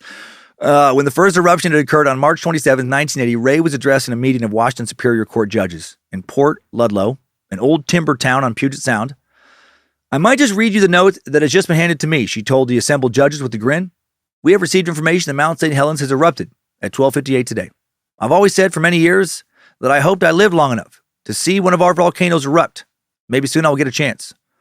After the speech, she went directly to a nearby airport, had a plane fly her to the mountain, after which she reported, it was really quite a thrill. No lava, but the top is quite dirty. Toward the end of April, the Washington State Department of Emergency Services forwarded the map prepared by Osmond and his colleagues to Ray with an urgent request from local law enforcement that she establish the red and blue zones in state policy. But the map was obviously imperfect as we went over. Ray knew that people were using logging roads to get way too close to the mountain on the western and northwestern sides. She, like Osmond, did not want to extend the red or blue zones into Weyerhaeuser property. You cannot restrict or remove people from their homes or prevent them from earning a living unless you have awfully good reason, she later said. April 30th, Dixie issues an executive order that simply adopts the red and blue zones developed by the Forest Service. And that decision would later have major consequences. The people entering on the west and northwestern sides were effectively doing nothing wrong and couldn't be told to leave by law enforcement. Effectively, they were on their own. If anything happened, well, they should have known better. And I gotta say, I do love that attitude. I tend to love, any policy that leans more towards personal responsibility, less towards government acting like our parents, telling us dumb kids how to live our lives. You want to keep working or living in an area that we've told you might be reduced to ash here soon? Fine. But then don't bother calling 911 if the top blows off and now you need help, right? You made your bed, now lie in it. If we could adopt that mentality culturally, how much less litigation and red tape would there be, right? You want to jump head first into the shallow end of the pool? Fucking do it. But see that sign right there? That sign means that if you break your neck doing something we told you was really fucking stupid, you don't get to sue anybody if things go south. You don't even get to file for disability, right? Live off taxpayer money for doing something that everyone told you not to do. Consequences. So many want all the actions, but they don't want the consequences, right? If I ever OD due to illicit drug use, my death, not be a tragedy. It'll be the consequence of an action I didn't need to take, but did anyway. Right? And I do try and be careful, by the way. And I'm not fucking constantly doing drugs. I just don't want to point my finger out towards others and then not point it to myself as well. Meanwhile, things are still iffy looking on the mountain. Toward the third week of April, about the same time the public learned about the bulge on Mount St. Helens North Slope, the worst possible thing happened in terms of later consequences. The mountain began to quiet down. The number of earthquakes and steam and ash eruptions fell, even though the intensity of the quakes was greater. Overall, the mountain was strangely still. Only the bulge was active, growing and expanding until the north face of the mountain became grotesquely bloated and cracked. At the same time, press coverage of all this fell off dramatically. Most people now looking at Iran. On April 24th, the U.S. military had launched a rescue attempt of 53 hostages in Iran that went terribly wrong. It would be known in history as the Iran hostage crisis and the thing that cost Jimmy Carter a second term. Well, that and inflation and insanely high gas prices and a whole bunch of other things. Of 8 helicopters that took off from an aircraft carrier off the coast of Iran, only 6 made it to a staging area in the desert 400 miles southeast of Tehran, and another one had a mechanical failure when it arrived. In a move still debated in military circles today, President Carter agreed with the commander that the mission should be aborted. Then, as one of the helicopters was being moved for refueling, It hit a troop plane, caused an explosion and fire that killed 8 servicemen. 5 helicopters were left behind in the retreat, some of which contained the names of Iranians working for the Americans. Press quickly now loses interest in Mount St. Helens to cover this more intriguing developing story. And with the mountain becoming quieter by the day, people now start pushing for lesser restrictions, especially the people who owned homes and resorts around Spirit Lake. Makes sense. They pointed to the fact that loggers still got to go to work on the ridges right next to Spirit Lake. Why were they being, kept out of this area? Many people on the Washington state side also had gotten their property tax bills in April and protested that the government was not letting them use their homes, but still expected them to pay taxes on those homes. And that is fucked up. The government banning you from your property already fucked up my mind. And then if I'm willing to assume the risk, fuck off, Uncle Sam. But then to not let me go down to my own land, but still tax me for that land? Get the fuck out of it. That's so dirty. Other people were protesting too for the opposite reason.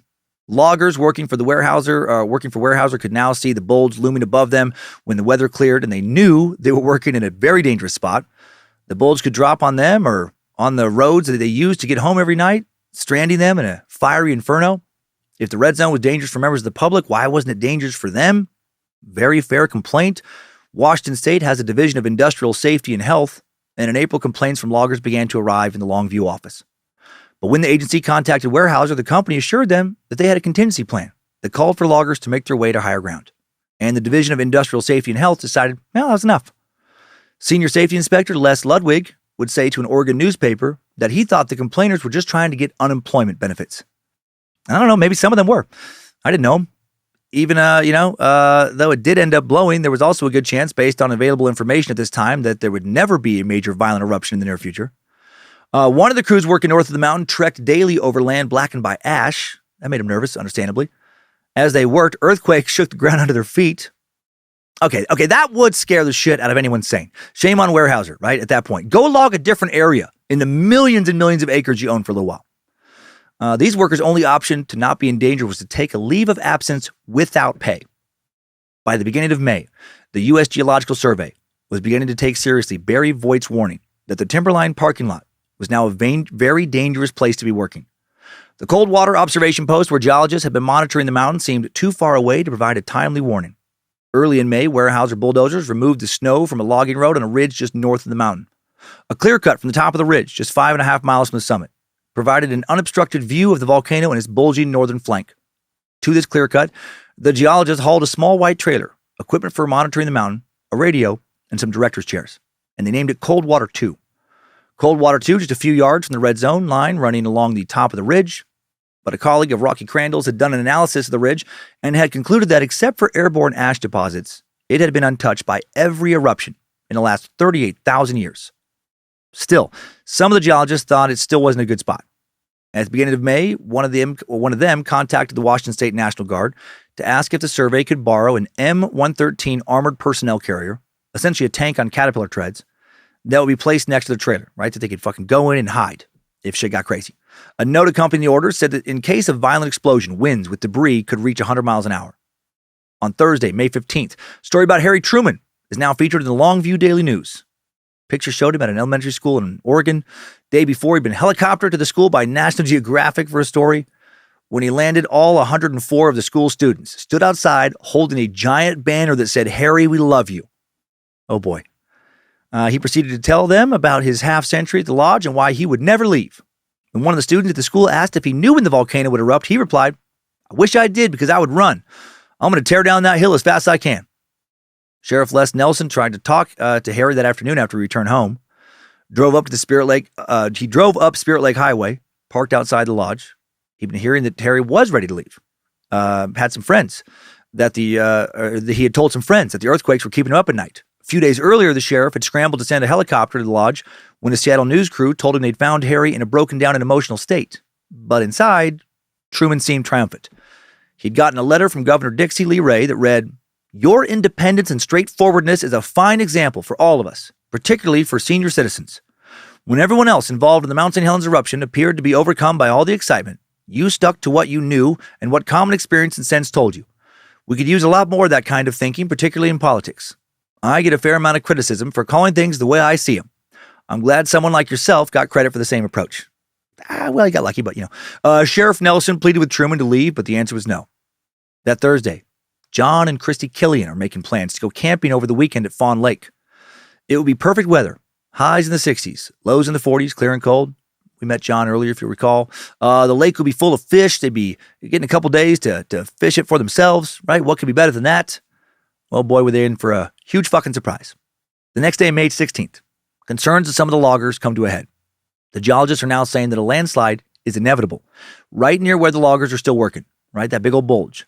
One logger already walked off the job on Thursday, more threatening to do so the following week.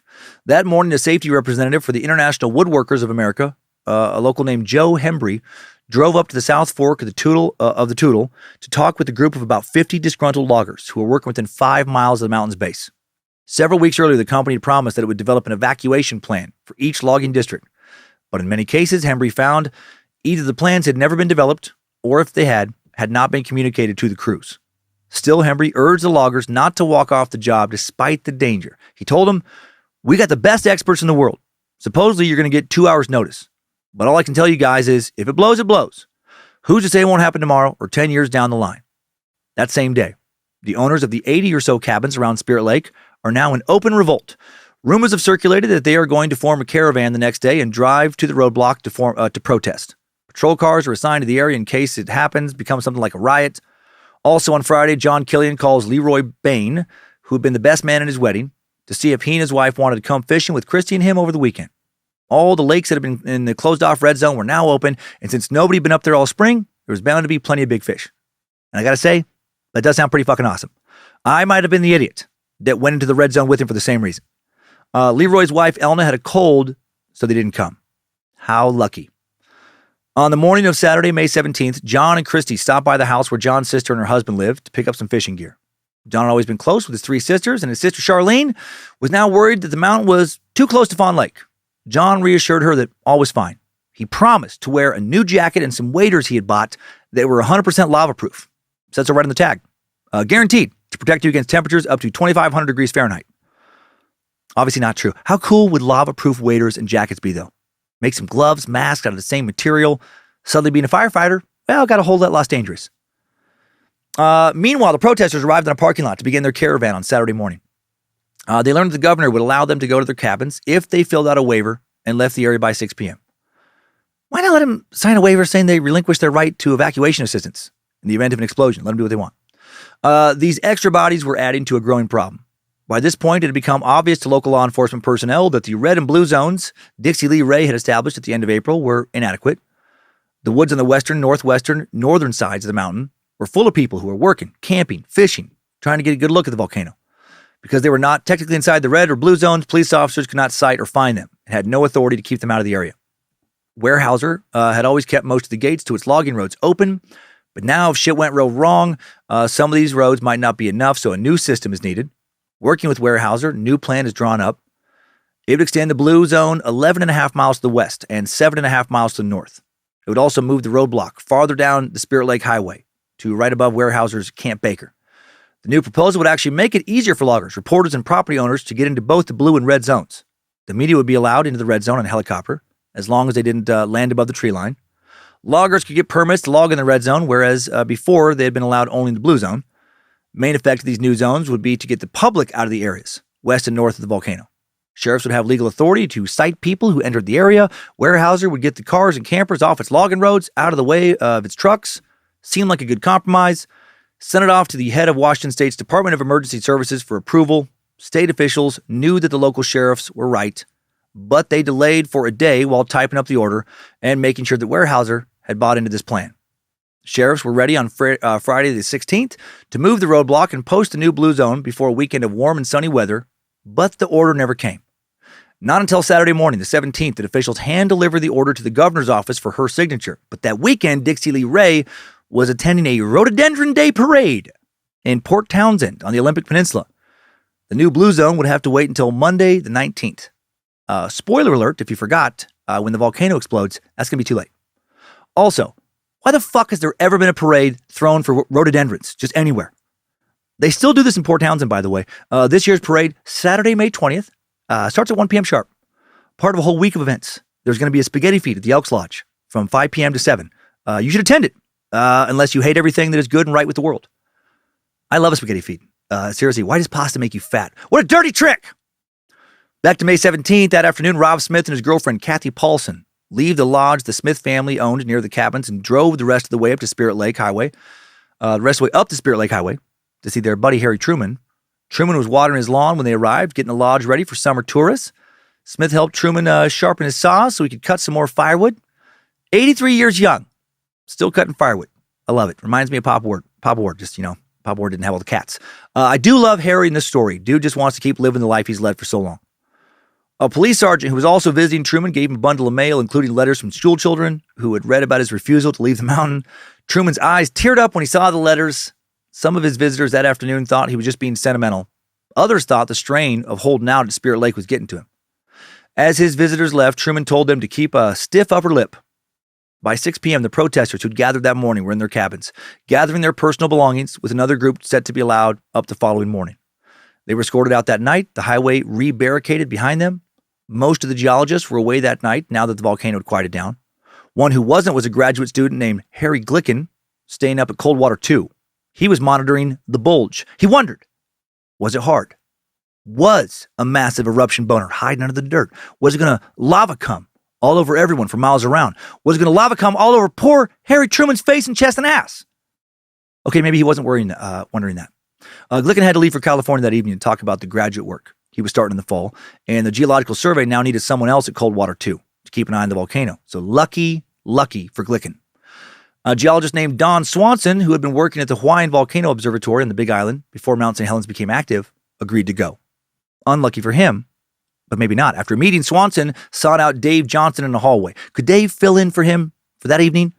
Swanson had a graduate student from Germany visiting, and he wanted to see the student off on Sunday morning. Swanson would replace Johnson as soon as the student was gone. Dave was nervous. He was much more worried than most of his colleagues about being so close to the volcano. It was quite frankly doing things volcanoes were not supposed to do, things that were difficult to understand. At this point, the geologists agreed that the bulge had to be the result of magma welling up inside the volcano and pushing on the mountain's northern flank. But if that was so, why hadn't Dave detected higher levels of sulfur emerging from vents on the volcano's sides? It was as if the magma was somehow bottled up and unable to escape to the surface. Did that mean the mountain was about to really erupt? Despite his fear of this, Dave agreed to fill in that night at Coldwater 2. Very unfortunate. This poor bastard drove his government-issued Ford Pinto station wagon up Spirit Lake Highway, boarded the helicopter, flew high onto the side of the volcano, jumped out quickly and measured the temperature of a steam vent, 190 degrees Fahrenheit. Not as bad as he feared, actually. But then rocks started to fall around him, an earthquake was shaking the ground, dashed back into the helicopter and flew away. Before he went to sleep, Dave got on the radio with a geologist named Dan Miller in Vancouver. Miller told him that the armored personnel carrier was on a flatbed truck traveling down Interstate 5 and would arrive the next day. By that evening, Harry Truman was the only person left on the shore of Spirit Lake. But in the surrounding area, more than 20 other people were settling down for the night. A photographer named Reed Blackburn, a 64-year-old volunteer radio operator named Jerry Martin, John and Christy Killian, and more. If the blue zone had been extended to the north and west, as the local sheriffs were advocating, most would not have been there. And with the extension order sitting unsigned on Dixie Lee Ray desks, none of them were doing anything currently illegal. 8:32 a.m., Pacific Daylight Time, May 18th, 1980, the biggest earthquake yet rumbles through Mount St. Helens, registering a 5 on the Richter scale. Still not normally a big deal, according to the scale, but in the context of everything else going on, it's very worrisome. Some of the snow on the south-facing side starts to move. Then, all of a sudden, a fucking gigantic east-west crack appears across the entire top of the mountain, splitting the volcano in two. Holy shit, and here we fucking go. The ground on the northern half of the crack begins to ripple and churn like a pot starting to boil. What a crazy sight to witness. And surviving eyewitnesses from many miles away did see this go down. Suddenly, without a sound, the northern portion of the mountain begins to slide downward towards the north fork of the Toutle River and Spirit Lake. The landslide included the bulge, but was much, much bigger, the largest ever recorded. The whole northern portion of this mountain is collapsing. You can watch video of this on YouTube, and it's insane. It looks CGI'd. A few seconds later, an angry gray cloud emerges from the middle of the landslide, and a similar darker cloud leaps up from near the top of the mountain. In a matter of a few seconds, the two clouds rapidly expand and coalesce, growing so large that they cover the ongoing landslide. It extended to the north and east, it extended to the north and east, spread it into an anvil shape. It was a pyroclastic flow. The three people who were closest to Mount St. Helens were Harry Truman in his lodge and Bob Casewetter and Beverly Wetherill in their cabin a mile downstream. They were close enough to have certainly heard a rumbling, a massive earth-shaking rumble, as the north flank of the mountain began falling towards them. But before the avalanche reached them, the expanding cloud overtook the falling earth and raced ahead. The cloud sped down the flank of the volcano, ripping through the forest as it passed. Then the cloud hit the resorts and camps around Spirit Lake and the cabins on the Toutle River, annihilating the structures. A few seconds later, the avalanche reached Spirit Lake and Toutle River, buried the lodging cabins under literally hundreds of feet of steaming stone, earth, ice, and mud. Harry Truman, Bob Casewetter, and Beverly Wetherill dead in seconds. And with Truman, I don't feel sad. I like that guy. He made it to the age of 83, still in great health. All right, he was sad that his longtime wife, Eddie, had passed. He spent the final weeks of his life being admired by a ton of kids, other people. And then in an instant, it was all over, right? He never had to leave his beloved cabin, never had to wither away in some nursing home. We should all be so lucky, I think. If these people were afraid before they died, and I imagine they were, it was only for a few confused moments. Meanwhile, up at Coldwater 2, Dave Johnson is watching when the landslide begins. He watches as 3 blocks slide down and away from the mountain. When the first block drops, it exposes the top of a pocket of magma that was partially embedded in the second block. The magma had been responsible for the bulge. But as Johnson had suspected, the overlying rocks had sealed the magma up tight, heightening the pressure inside the mountain. When the landslide releases that pressure, the water in the magma flashes into steam. That created the 2 clouds, aka the pyroclastic flow. The pressure had been building up at that point for 3 months. Inside the cloud were ash, pumice, lava blocks, snow, ice from the overlying glaciers, tree fragments, soil swept from the ground, and boulders as big as cars. It expanded at top speeds of hundreds of miles per hour, but didn't explode upward. As Barry Voigt expected, it exploded to the side, in the direction of the bulge. It was like a fucking cannon, and it was pointed directly at Coldwater 2. When Dave Johnson saw the north flank of the mountain give way, he flipped on the radio. Vancouver, this is it, he said. As Johnson watched the volcano, the blast cloud quickly obscured the ongoing avalanche. He could have tried to take shelter, might have run inside the trailer, but he probably knew he wasn't going to live no matter what he did. He might have just stood there and watched it all happen. Nature showcasing power that must have been so beautiful and awesome and terrifying all at once. It was a bright, blue, sunny day. It would be nearly 70 degrees that afternoon. What a thing to be the last thing you witness on Earth. In a way, what a beautiful death. When the blast front hit Coldwater 2, it flung the trailer, the Ford Pinto, and Johnson across the top of the ridge as easily as someone would brush away a fly. Johnson undoubtedly lost consciousness and died almost instantly. Everything that was on top of the ridge flew into the adjacent valley. Another 2 people that died were Jim Plurd, the foreman for a Weyerhaeuser logging crew, and his wife Kathleen. They left their home early that morning to check on Jim's crew's equipment. The Plurds in a blue pickup truck, never seen again. Now, everyone who had the means to leave were trying to desperately do so. One ridge behind Dave Johnson, ham radio operator Jerry Martin climbed into his motorhome, tried to outrun the incoming fucking death cloud. At 8:32, he radioed to the network. I just felt an earthquake, a good one. Shaking, here's up. At this point, his transmission was cut off by a device that limits the length of transmissions. Another ham radio operator cut in to tell Martin that he should change his frequency for better reception. 20 seconds later, Martin resumes his broadcast. Now we've got an eruption down here. Now we got a big slide coming off. The slide is coming off the west slope. Now we've got a whole great big eruption out of the crater. And we got another opening on the west side. The whole west side, northwest side is sliding down. A few seconds later, Martin continues. The whole northwest section and north section blown up, trying to come up over the ridge towards me. I'm going to back out of here. He spoke calmly, reflecting years of Navy training. His words were interrupted by static from the lightning in the blast cloud. Gentlemen, the camper and car that's sitting over to the south of me is covered. It's going to hit me too. At this point, the blast was traveling near its maximum speed, which meant that it took about 20 seconds to travel the 2 miles from Johnston to Martin. His microphone switch opened and closed. Jerry Martin was dead. You can listen to a recording of his final transmitted words on YouTube. It's gonna get me too. Spoken so calmly. I hope I can be so calm when someday I face my own death. The blast cloud also reached photographer Reed Blackburn. He was dead before he could turn the key in the ignition of his Volvo, which quickly filled with burning hot ash. The deadly cloud continued to travel, moving like a fluid, hugging the ground as it flowed away from the volcano. When it encountered a ridge, it swept up one side and down the other. When the volcano exploded Sunday morning, John Killian was almost certainly out on Fawn Lake fishing. Before leaving Vader the previous day, he had thrown a rubber raft onto the back of his pickup. Scraps of that raft later found far down the valley below the lake. Christy was at the campsite with their pet poodle when the cloud rose up, snapping every tree around the lake. Christy was caught in an inferno of wood, stone, water, and hot ash. She was literally torn to pieces. Her left arm was found several months later, only identified by the wedding band on her finger. One person would almost make it out. Two campers, Clyde Crofts and Al Handy, had been prepping their horses for a journey back when the volcano erupted. As the cloud pressed in, Handy raced up the hillside north of the river, hoping to take cover in a nearby mine. He made it to about 20 yards from the mine entrance before the ash enveloped him, filling his throat and searing his lungs, as well as the two horses. Croft grabbed a sleeping bag, dove into Green River. Above him, hot ash fell into the sleeping bag. For more than an hour, he remained partially submerged in the water with the sleeping bag over his head. Finally, the darkness lifted enough for him to rise up from the river. He began walking up the trail to Ryan Lake, holding the sleeping bag over his head. Croft had been a combat veteran of the Vietnam War, had also survived a hard childhood on a poor Texas farm. He was strong, determined. Burns now covered his face, arms, and chest, but he kept going. But he was inhaling more and more ash. He reached his truck, where he downed 2 cans of beer, but it hurt to swallow. Tried to set off towards Randall, 25 miles to the north. 2 miles north of Ryan Lake, he began to grow dizzy.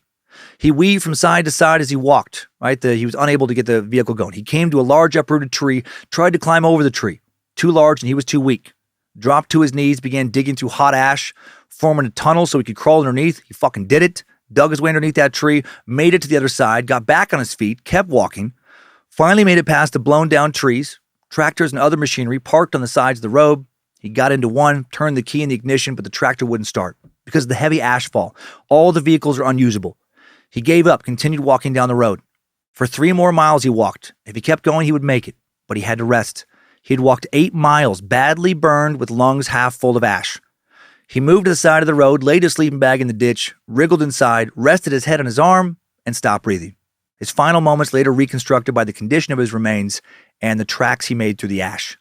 There was another group nearby on the Green River, Terry Crowell, his girlfriend Karen Varner, and Bruce Nelson and Sue Ruff. About 70 yards down the trail, Brian Thomas and Danny Balch were still sleeping in their tent after staying up drinking beer around the campfire. About 8:30, Terry came bursting into the campsite to tell Sue and Bruce about a huge fish that had broken his line.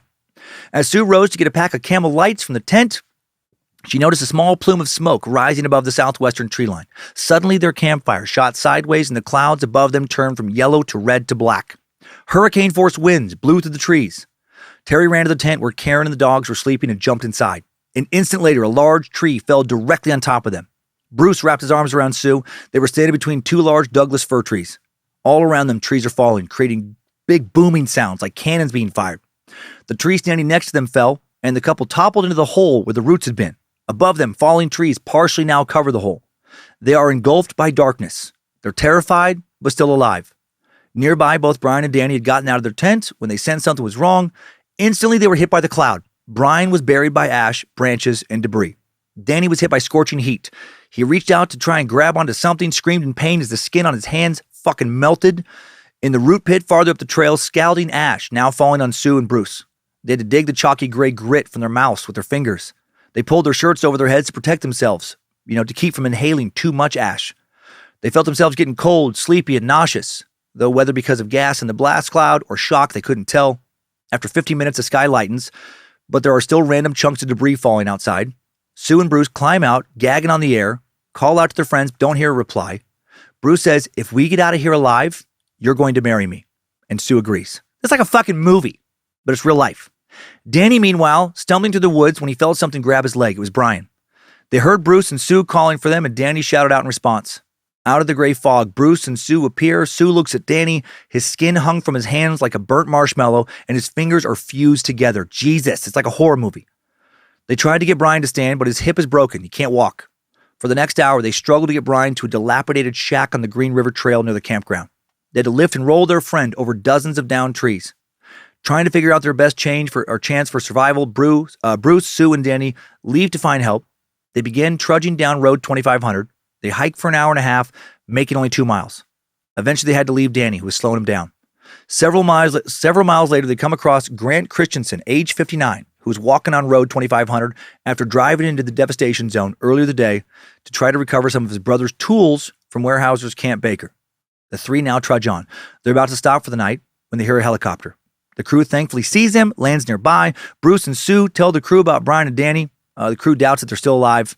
Nonetheless, the crew goes back to the shack.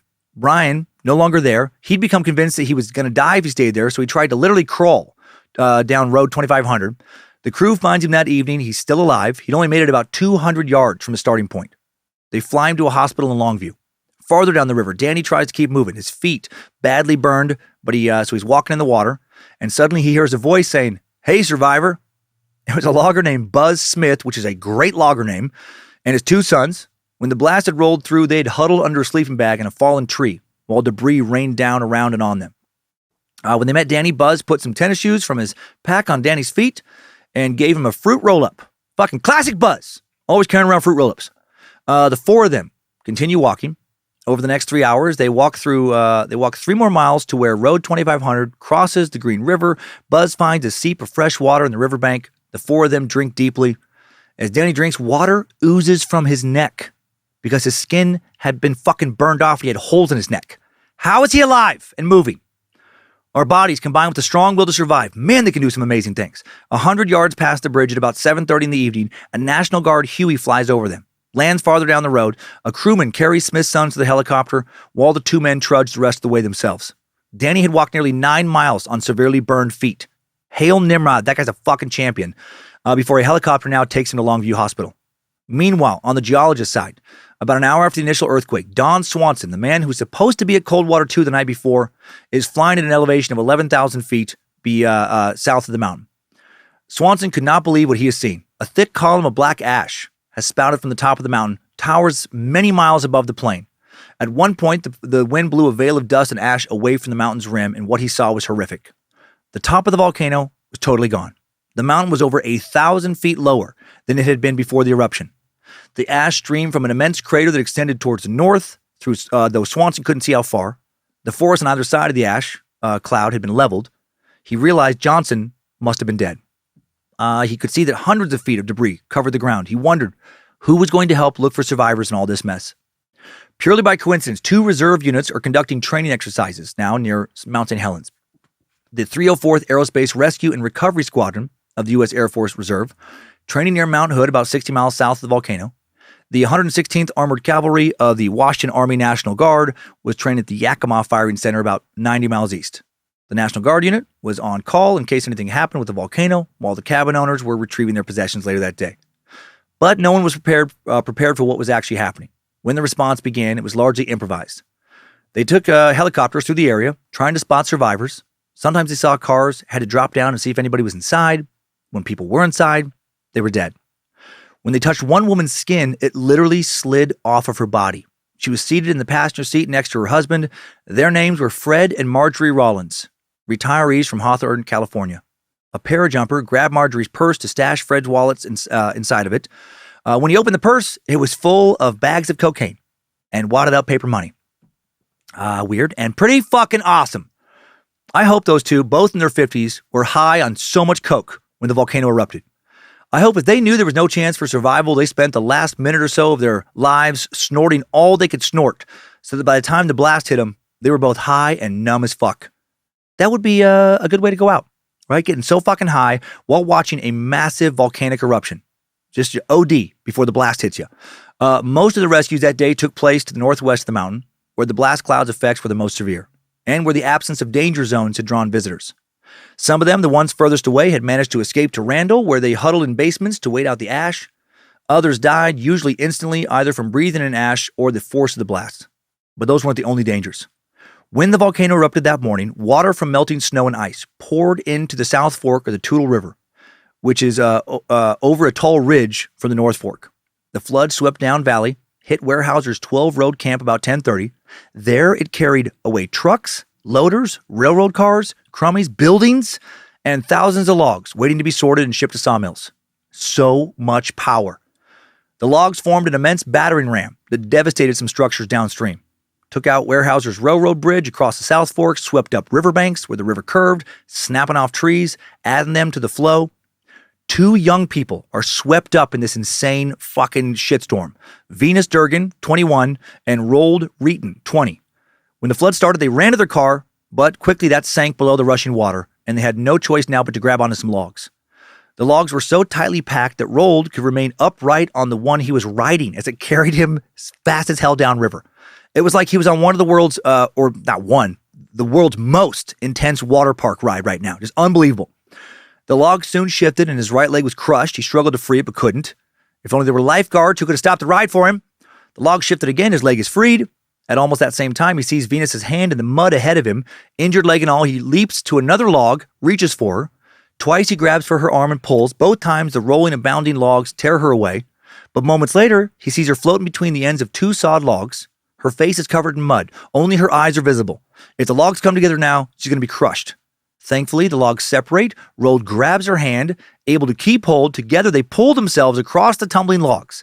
One of Venus's wrists is broken. Both of them are bleeding heavily, but they're alive. Soon the water slows. They jump off the logs and struggle on shore. Right, they emerge from the river, their bodies caked in mud onto a dirt road. This whole thing lasted about 5 minutes. And they felt it was fucking awesome, so they ran back upstream so they could do it again. Best ride ever! Broken wrist, blood and all. Woo! No, it really sucked. They made their way uphill, where they spotted some people. At about 12:30 p.m., a Weyerhaeuser helicopter hovers above the clearing where they stood and picked up Venus to take her to the hospital. A few minutes later, National Guard pilot plucks Roald from the road. Worried about Roald's condition, the pilot yells to keep him from going into shock. They both would live and have quite the story to tell. 3 miles below the toe of the avalanche, the mud flow hit Weyerhaeuser's Camp Baker at about 2 p.m. The devastation was even worse than at the 12-road camp, right? The mud flow is bigger now. It had picked up more logs, vehicles, entire buildings, carried them downstream. In total, 27 bridges would be destroyed. Houses popped off their foundations like it was nothing, dragged along with the flow. In the early evening, the mud flow reached the bridge over I-5. State troopers had stopped traffic on the freeway as the flood approached. Now logs began to ram the bridge's supports over and over, its metal trusses vibrating with each impact, but the bridge holds. Good job, engineers. And gradually the log jam passes underneath. The flood now carries immense amounts of mud and gravel that came to rest on the beds of the Toutle, Cowlitz, and Columbia rivers. Channels became so clogged that boats could not leave their moorings, and future flooding became inevitable. Ocean-going cargo ships were stranded for weeks in Portland, 50 miles south of the volcano, while dredging crews labored to clear the channel through the Columbia. Speaking of going out into the world, there was also a column of ash. After it rose to approximately 60,000 feet, it got caught in the westerlies, prevailing winds that blow from the west, and began to drift east. Over the next 2 weeks, that ash cloud would literally travel all the way around the world. In the small eastern Washington town of Othello, 150 miles from the volcano, a 2-inch thick layer of ash would cover everything. Crops, cars, driveways, roofs, roads, golf courses. Ash billowing across the roadways made it impossible to drive, stranding travelers for days. My grandpa Ward collected a bunch of volcanic ash in a jar back where I grew up in Riggins, Idaho, 280 miles from the volcano. I was going to college back in 1980, and some of my classes were canceled. No, I was 3, and in Alaska when it happened. The age reference, just a silly little nod to an ongoing secret suck joke with Tyler and our space lizards that led to this topic getting voted in.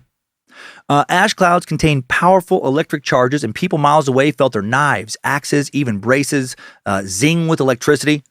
As the clouds spread back in Mount St. Helens, most efforts still focused on finding and rescuing people.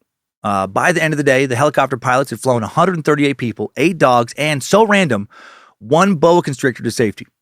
As night fell, the eruption subsided. The next morning dawned clear and bright. The eruption had essentially ceased. It had all happened so fast. The bulge had formed slowly, that hidden, massive eruption boner, but then once the mountain whipped out its volcanic dick, it became, happened fast. It came quick. And then, like boners tend to do, withered away and was once again harmless for now. And I think I'm done with the bullshit about boners, by the way. I'm sure thousands of you, at least, are like, shut the fuck up with the mountain boner stuff. But also, I'm sure that a lot of you like it. Admit it, you dirty volcano pervs. Anyway, a layer of ash as much as 3 inches thick stretched from the volcano through eastern Washington, Idaho, Montana, and Wyoming. That day, a photographer flying over a ridge west of the volcano shot a picture of a body lying lifeless in the bed of a pickup. That evening in Portland, the photographer stood next to the darkroom technician as the print began to appear in the developer. "The guy looks awfully young," said the technician. The photographer hesitated, but a few minutes later sent out the photograph over the Associated Press wire. And when the photograph was published in the newspapers the next day, the boy's grandparents instantly recognized their 11-year-old grandson. Ugh, terrible. Photographer Reed Blackburn's body wouldn't be excavated from his car until May 20th. Above the ash, his face was still recognizable, but below the ash, his body was literally gone. It had burned away. How trippy. A forest ranger walking south toward Ryan Lake found Clyde Croft's body in a sleeping bag by the side of the road. Rescuers followed his footsteps to the pickup and horse trailer, and then to the campsite by the Green River, reconstructing the last few hours of Cross life.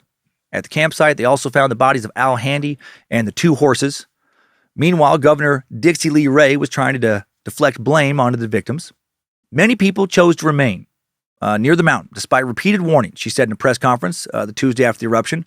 We cannot be responsible. It's a free country.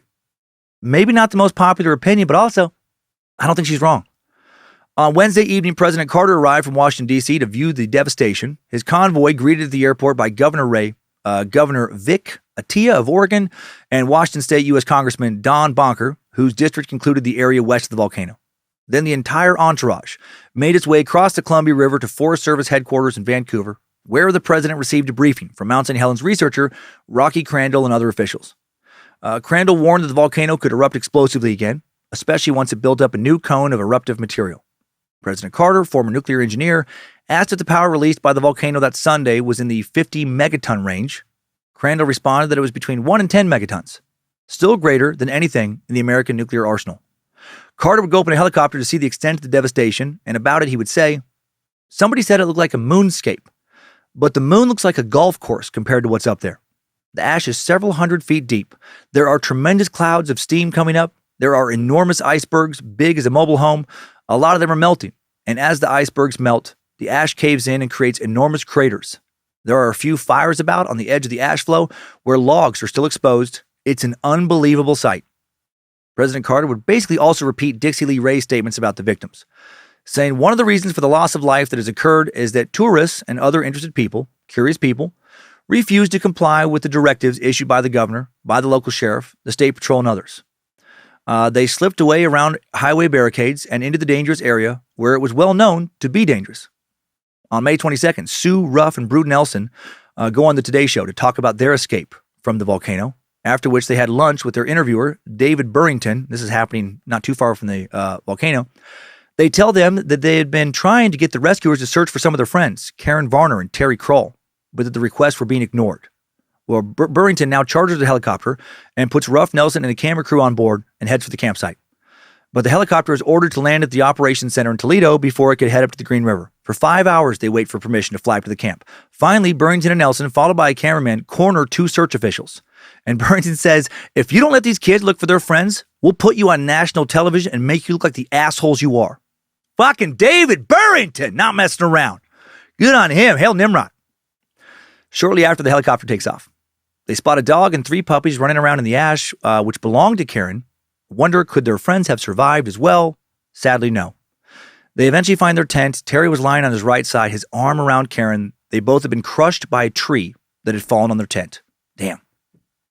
Just a week after the eruption, the neighboring lands are once again covered with ash.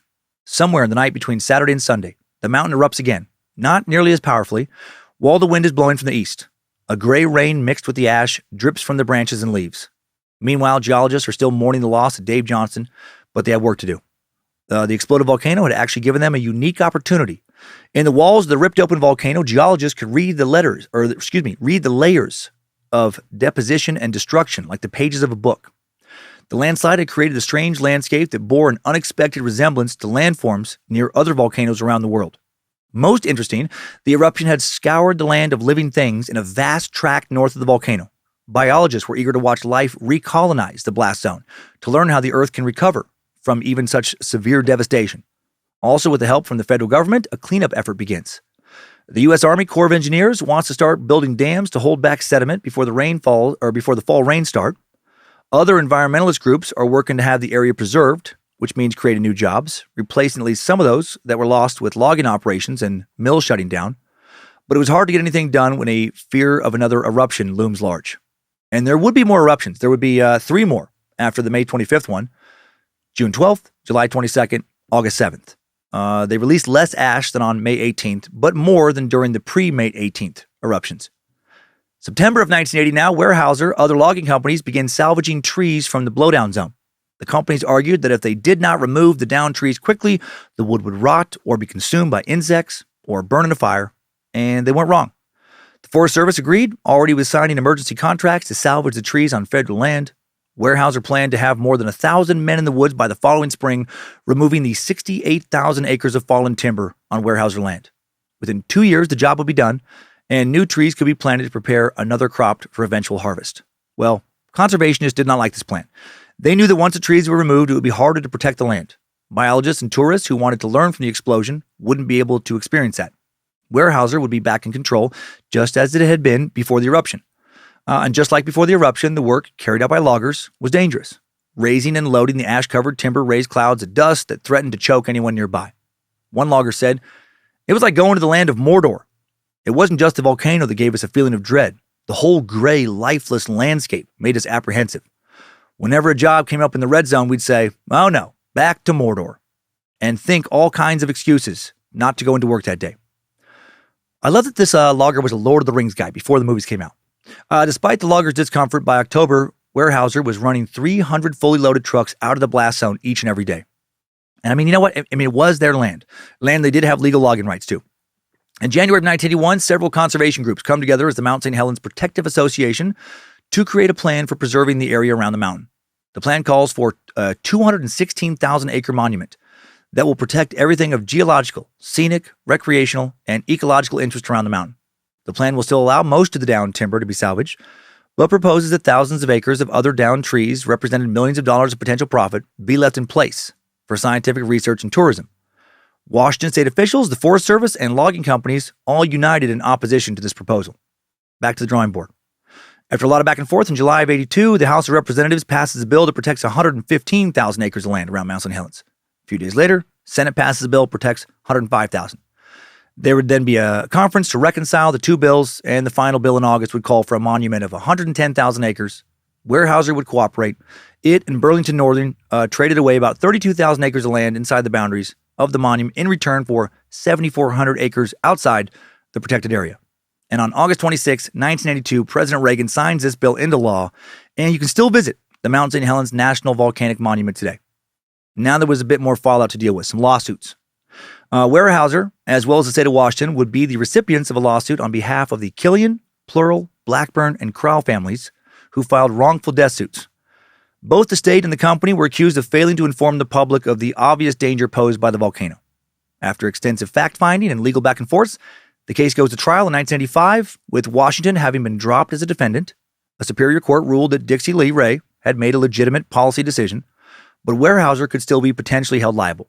A lawyer representing the families, Ron Franklin, would tell the jury, Weyerhaeuser did not vary the work location of one living person as a result of the volcano's activity. The eruption was an act of God, but the deaths were an act of man, when man ignored weeks and weeks of God's warnings. Again, there was so much disagreement, right up until the volcano exploded, regarding if it would actually explode or not, and if it did, when and how destructive, etc. In the end, the jury couldn't decide if the company was at fault or not, and the families agreed to settle for a few $1,000s apiece. Sadly, what may have hurt the family's chance of winning the lawsuit the most was the firm they ended up going with at the last second. They ended up firing Ron Franklin shortly before the end of the trial and replaced him with Rooster Bogle after seeing one of his commercials.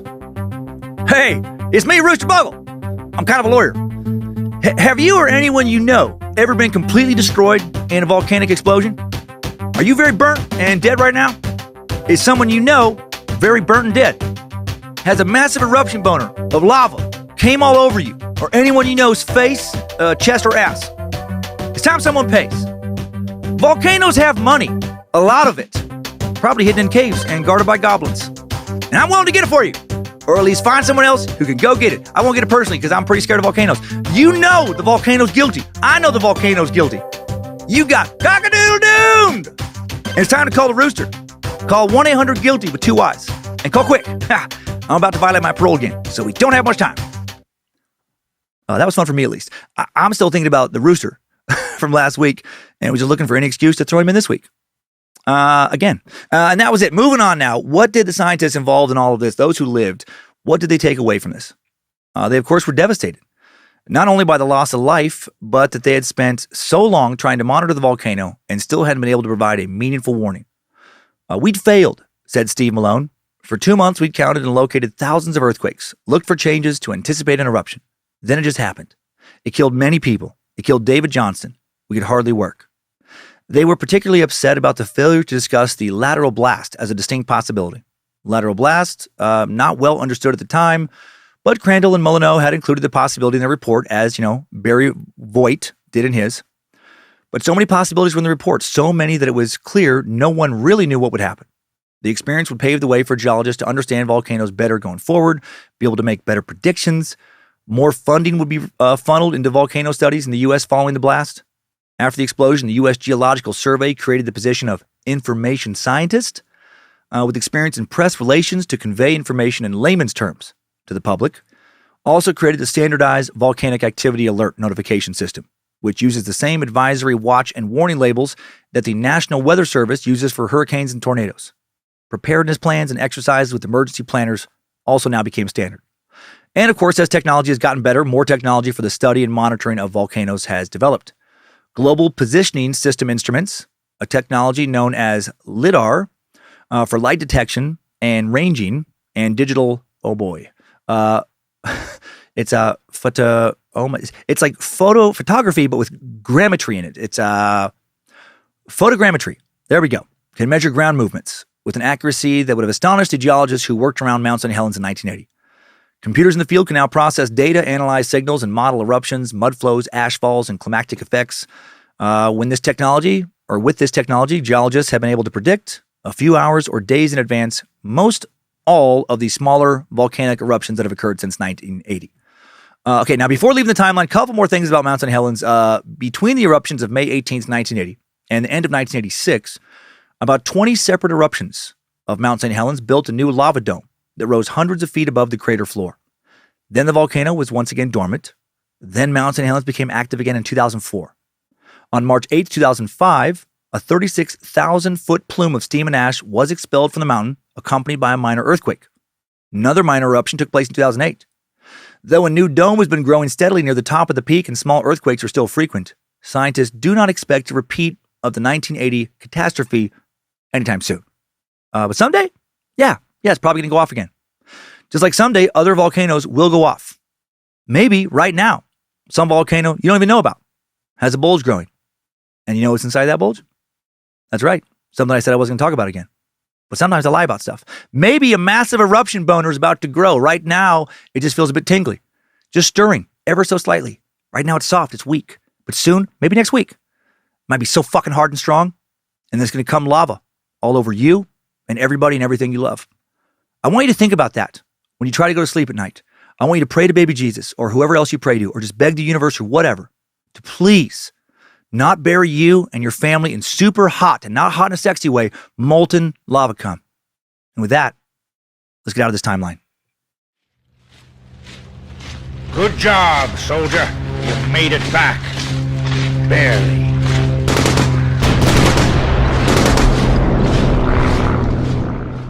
Mount St. Helens, a fascinating and strange story, combining literally millions of years of geological history with the comparatively short history of human beings, our myths and beliefs, our ability to understand volcanoes, and the ways volcanoes can destroy whatever is around them. Named by the English navigator George Vancouver for a British ambassador, Mount St. Helens had been dormant since 1857. The first sign of an eruption was recorded on March 16th, 1980. I should say virtually dormant since 1857. More earthquakes then caused some snow avalanches to occur on parts of the volcano. Between March 16th and March 18th, 1980, there were thousands of earthquakes recorded at the volcano, and a huge bulge began to develop on the volcano's left side. A magnitude 5.1 earthquake rattled the mountain on May 18th, causing the bulge to burst and landslide down the mountain.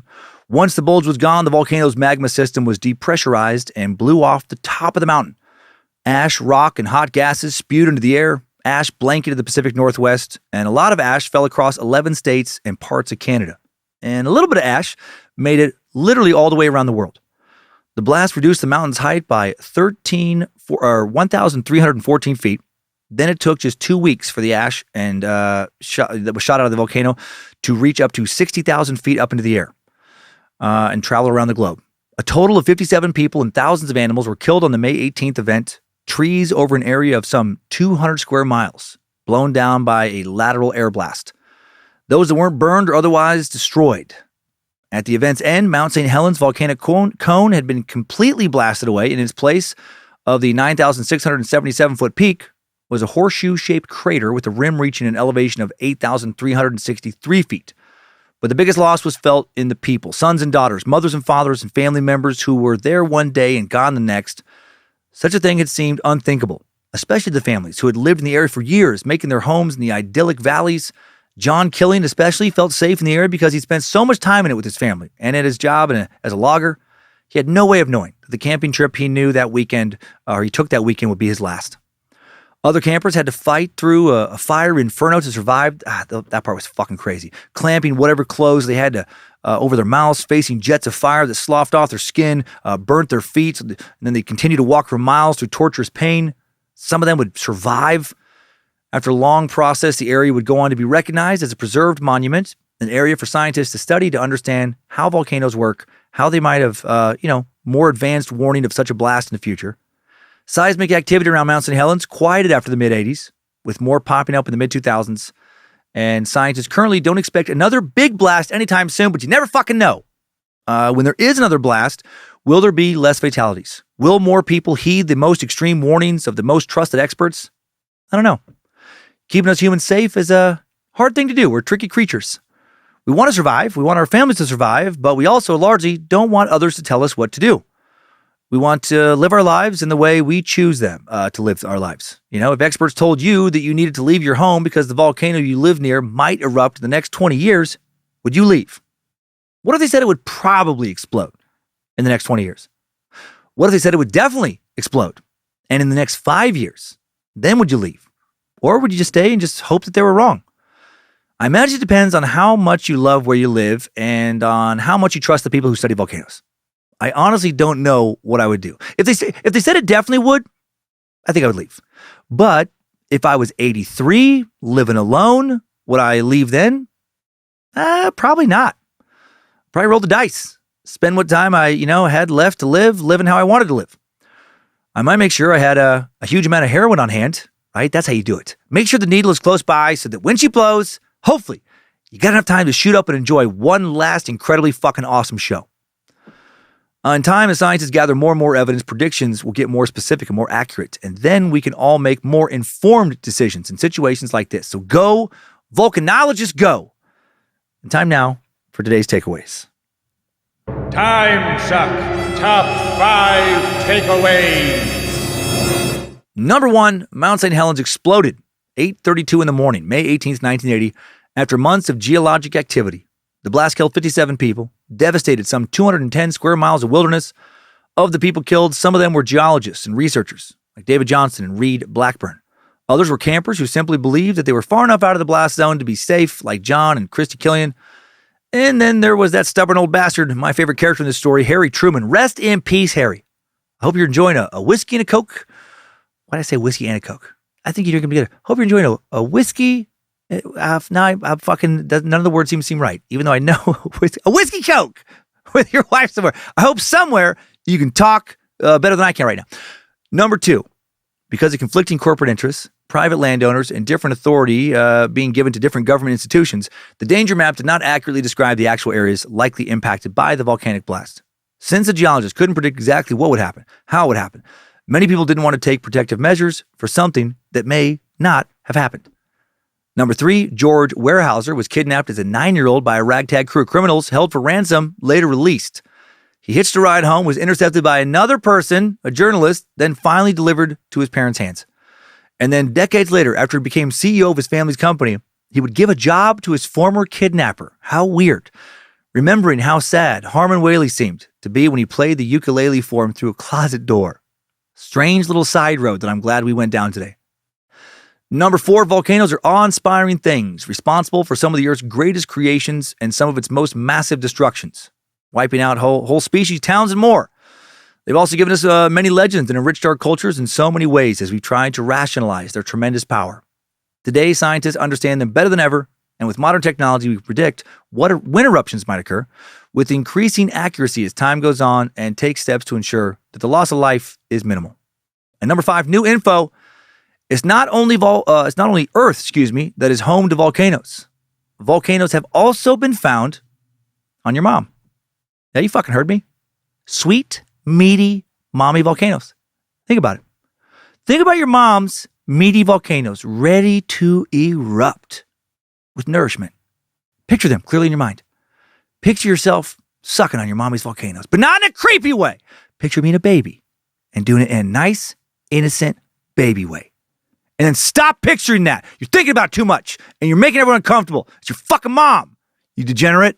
Why don't you grow up and show some respect? But for real, not only Earth is home to volcanoes. So far, we know volcanoes are found on Mercury, Venus, the Moon, and Mars. Io, one of the moons of Jupiter, the most volcanically active body in our solar system. Currently active volcanoes only known to exist on 2 of the bodies in our solar system, Io and Earth. However, volcanoes could be erupting on Venus or Jupiter's moon, Europa. We're unable to see if they are due to Venus's thick atmosphere and Europa's thick ice shell. Fucking ice shell, that sounds terrible. And many scientists consider Mars to be volcanically active even if we haven't observed an eruption. The gas planets such as Neptune, Uranus, and Saturn have no solid surface. Therefore, these planets do not have volcanoes. And they don't have mommies either, And they don't have meaty mommy volcanoes, as far as we know. Timesuck Top 5 Takeaways. The 1980 eruption of Mount St. Helens has been sucked. Thank you to the Bad Magic Productions team for the help in making Timesuck. Thanks to Polish Monster and beautiful queen of Bad Magic, Lindsay Cummins. Thanks to the Art Warlock, Logan Keith, producing and directing today. And the Suck Ranger, Tyler C., helping with production. Thanks to Bit Elixir for upkeep on the Timesuck app. The Art Warlock, again, for creating the merch at badmagicmerch.com. Get the air banjo back. And for helping run our socials, along with the Suck Ranger and a team led by social media strategist Ryan Handelsman.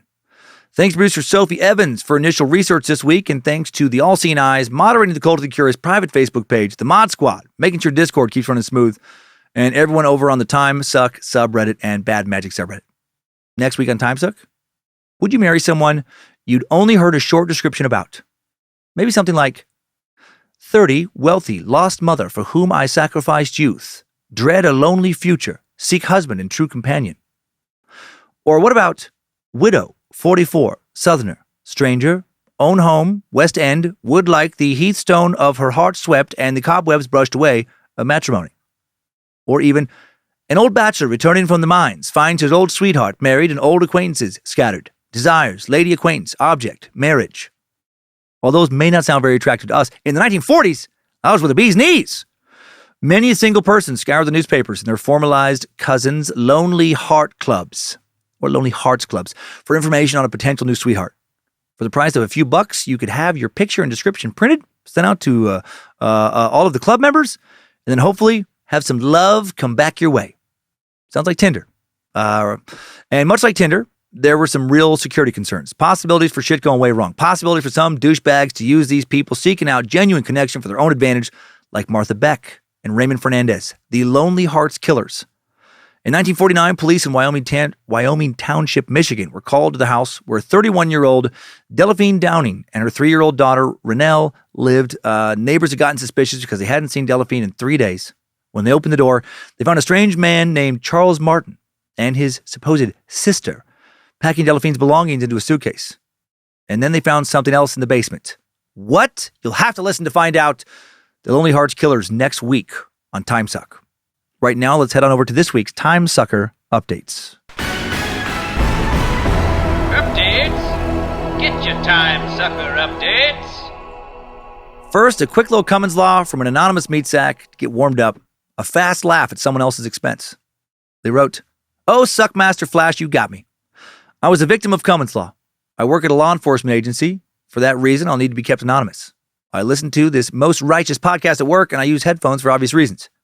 Today, I left my headphones on my desk, stuck my phone in my pocket to go meet with our director. Fatal mistake. As I walked to the director's office, your podcast came back on. Full volume. It was the Order of the Solar Temple Doomsday Cult episode. Were you saying stuff that's safe for work? Of course not. Or I wouldn't be writing, would I?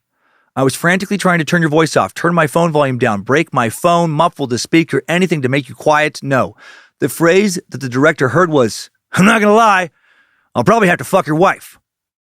In your best cult leader voice. I finally got you muted, but the damage was done. Thank Nimrod, the director is retiring soon and I can leave this humiliating experience behind. It was that or chuck it all in and start fresh in Canada. Keep up the good work. Knowledge of Nimrod. Well, thank you, Anonymous, for sharing that. And thanks for doing what you do, risking your life to keep us idiots safe. Very fun to imagine what your director must think about you now. And now an important point of discussion I touched on recently, but did not dive deep enough on for curious sack Hannah Manna, who writes, freakishly devoted to you. Okay, my friends, I'm a very long-time listener, first-time writer. I am listening to the episode about the Kirtland cult. Hearing you speak about a young man pulled himself up by his bootstraps, it strikes a nerve. You described a fellow named Donnie and how foolish his sentiment, that he was some kind of self-made businessman. You went off on a wonderful tirade about how no one of us ever is truly self-made. You said something like, do any of us do it all ourselves? No, we don't. Busting your ass, having a plan, mental fortitude, perseverance helps, blah, blah, blah. You mentioned people needing daycare and loans and whatnot. Then I was expecting some recognition about how being white or perceived a certain way is vital to a certain standard of success in this country. I don't know. Some recognition about race and how much harder it is for anyone not white and not a dude. I don't mean to be a downer at all, because I do think and feel you're a voice for the people, but I thought this was a place you could have dug much deeper into the myth of the self-made man. White men tend to be the only people who say, I pulled myself up by my own bootstraps. I know you're cool-ass dude, recognize systemic racism and sexism and yada, yada, yada, blah, blah, blah. But this was a little moment where I felt something was missing when you were describing the blind spots of this individual. Thanks for reading. My name is Hannah Manna. Been listening for many years, felt the urge to write in for the first time. I love your show and the attention that you put into it, and hope you take into account other perspectives of devoted listeners. Hannah Manna. Well, thank you, Hannah. Thank you for sending that in. And a couple things. A little explanation of why I don't always dig deeper. Well, sometimes I don't dig deeper because I don't want to distract further from the narrative of the day. I kind of have a little recipe just based on how I kind of visualize the document and italicize certain parts that are opinion versus what is fact, and don't want to lean too dry or too opinionated. Other times, because the episode is already long, I just don't want to wear myself out by adding more info. I can only talk for so many hours in a row passionately before I start to get hangry or exhausted or disinterested. Sometimes I'm running out of time before I need to record and just don't have the needed minutes to continue along with the tangent. In this particular case, I agree with your overall sentiment, but I do disagree as far as only white men believe in the myth of the self-made man. I think it's a human condition, not one specific to a broadly defined racial group. That being said, yes, historically, of course, it has been much easier for white men to succeed in this country for a litany of reasons. White men founded this country, allowed only each other to attain positions of political influence and power, literally created a system where for years, only white men could legally own land. Cue centuries of systemic racism and sexism following. And thanks to the lingering effects of all of that, to this day, yes, it is easier in most, but not all cases, to succeed as a white man. I chose not to address that issue in this way because I try to speak whenever possible to human conditions, like racism, for example, not a disease of the white man, a disease of humanity. It's been expressed most destructively most often by white men overall because we've been in the most positions of power and created systems to stay in power. I could give tons of examples, though, of it being employed by non-whites and having, many episodes. Just what I don't want to do is when I'm speaking about something like the self-made man kind of thing, I don't want somebody listening to think, oh, that's not me. That's a white man issue. He's not talking about, I would never do that. That's them. That's them, not me. I just don't think that's fair or accurate. I like to share thoughts with everyone, make us all think a little more about how we perceive reality, how we look at history, myself included. I hope that makes sense, but that one was intentional. Yeah, and I have talked about those other things I feel like in other ways, many times. But with this particular mentality, I did it myself. I do think it transcends race and sex. Once again, I could spend hours and hours talking about this. It's a very complex issue and go into historical examples and but time. I spent all my Timesuck hours this week on that big, massive eruption boner. Hail Nimrod, man.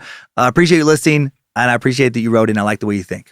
Now for an interesting tossing bones out in the yard update from serial killer sucker Justin Evans, who writes, "Oh, great suck dungeon master and curious cult leader. I've been a devoted follower of Bojangles and his quest to rid the universe of communism for a little over a year now. I found the suck as a result of listening to Scared to Death. I've been trying to catch up with episodes since then. It's been quite a ride. I'm a geologist." Oh, all right. Well, you probably had some thoughts about today. "And wrote Lindsay at Scared to Death to tell her that her crystal collection, while pretty, was not doing much for her. Best way to use crystals for defense or offense is to throw them at anyone who's attacking you. In some cases, like halite, table salt, they're also good to eat. Otherwise, they don't really do much. I could go deep, but I won't. Now for my update. I recently listened to the story on Fox Hollow Farm and had something that might help you understand part of the story. The issue of the wife believing the story of, Herb Baumeister's about the skeletal remains found on the farm. Not all that far-fetched. Sit back and I will tell you how it can happen. It'll take a little while to get there, but I think the trip is worth it. My dad was a family physician and went through medical school in the 1960s. At the time, it was not unheard of for doctors to acquire partial or complete skeletons for their offices. If you've ever been to an orthopedic doctor, it is likely they have models of knees or feet in their exam rooms, or even a full skeleton. These are now most likely plastic. In days of yore, they were parts of actual skeletal remains, which is fucking weird to think about. I think our high school actually had a full skeleton that we used in biology. Well, according to Dad, the skeletons were knowingly donated by their former owners before they died. Probably not always the case. Dad didn't have a full skeleton, just a skull. He kept it in his office for years. As time wore on, it was no longer normal to have a skull in your bookshelf at work. So he brought it home. If this was scared to death, I would now regale you with stories of a haunting by an angry ghost looking for its head. There were events in our house, but I don't think they were connected. In any event, the skull stayed in the cabinet for many years. My brother tried to get Dad to let him display it, but Dad refused. He wouldn't even allow it for Halloween. He said it was a teaching tool, not a toy. About 15 years ago, Dad was diagnosed with Alzheimer's disease. I'm so sorry. He had retired a few years before, and he and Mom had moved to a farmhouse in northern Oklahoma. When his condition got bad enough, they realized they had to pack up, move into town where they could get quick help when necessary. In the packing, they came across the skull. Both Mom and Dad realized they were downsizing, absolutely did not need a skull in their lives anymore. The question was what to do with it. As I said, they lived in a farmhouse, had 120 acres of land. The first thought they had was they could just throw it in a ravine and forget about it. But then thankfully, they imagined that someone walking around in the woods, could come across a skull. That would be a bad thing. There would be investigations and questions that would be very hard to make sound believable. Imagine if Dad had an entire skeleton. The story would have been read similarly to what old Herb Baumeister told his family. They eventually decided to call the local sheriff. They explained the story to a surprised deputy sheriff to see what he would recommend. When he stopped laughing, he suggested they contact a funeral home or a crematorium. That's what they did. I don't know if the skull was cremated or was surreptitiously slipped into someone's coffin, ended up on an undertaker's shelf, or was thrown into a ditch, but it was out of our family control. I hope you can see that Herb's story of the skeletal remains on Fox Hollow Farms wasn't all that far-fetched from my point of view. Just wanted to share a different perspective. 3 out of 5 stars, wouldn't change a thing. I also want to share that I'm very excited about my new Action Hero People collection. I have all the current figures: Fighting Man, Fight, Flying Guy, Warrior Woman, Attack Cat, and Atomic Man. I've also sent in 2,500 pull tabs from Whipple to pre-order Karate Lady and Spy Person. As an aside, Whipple may need a warning label. Drinking that much about killed me. If I can be so bold, the AHP team needs a new member.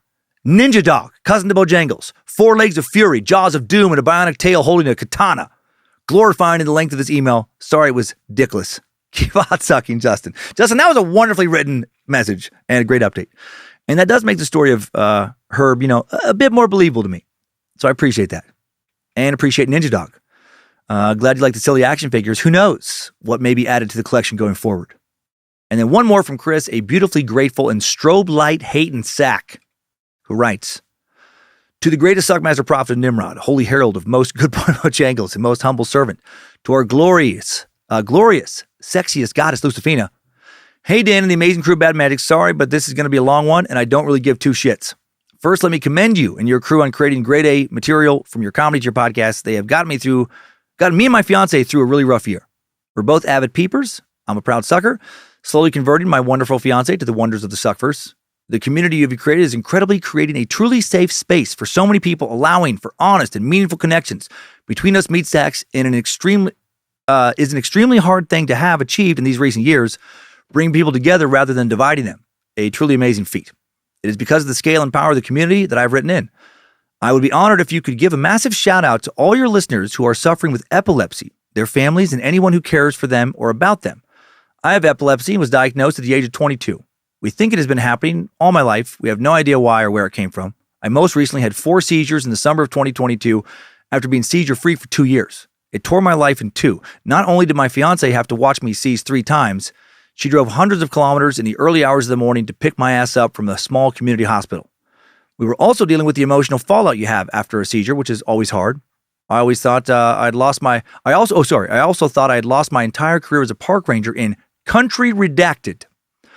Ever since I was in university, becoming a park ranger was always my goal.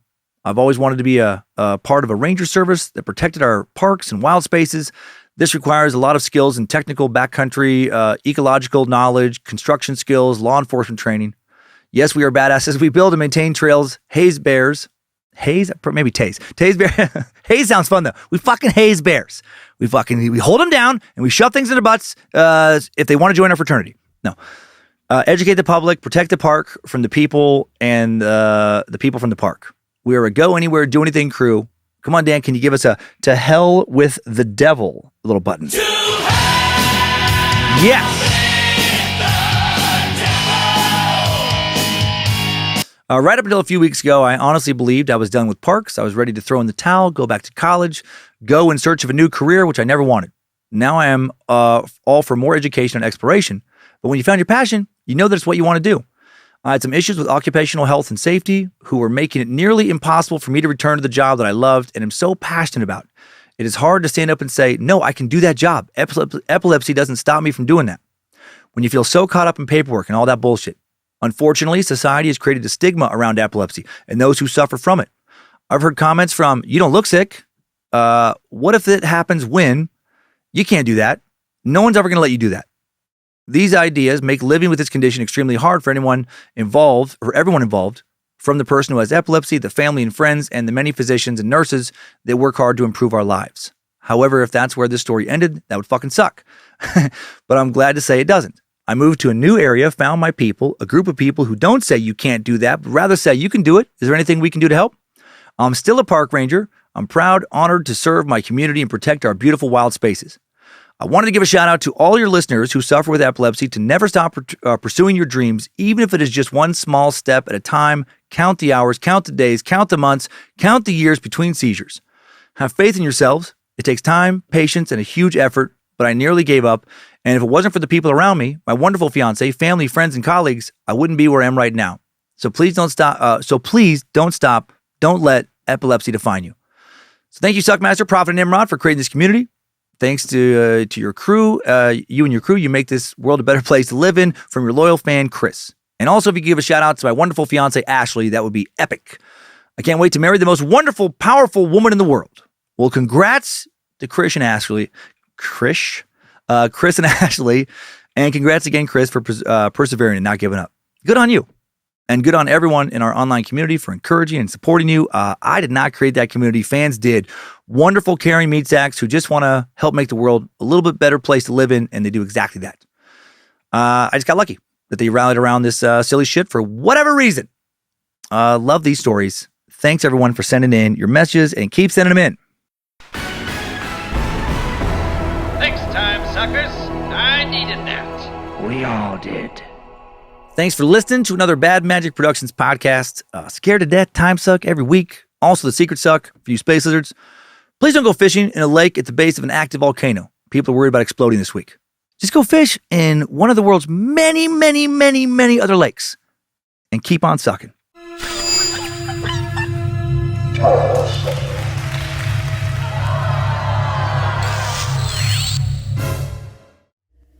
Bad Magic Productions.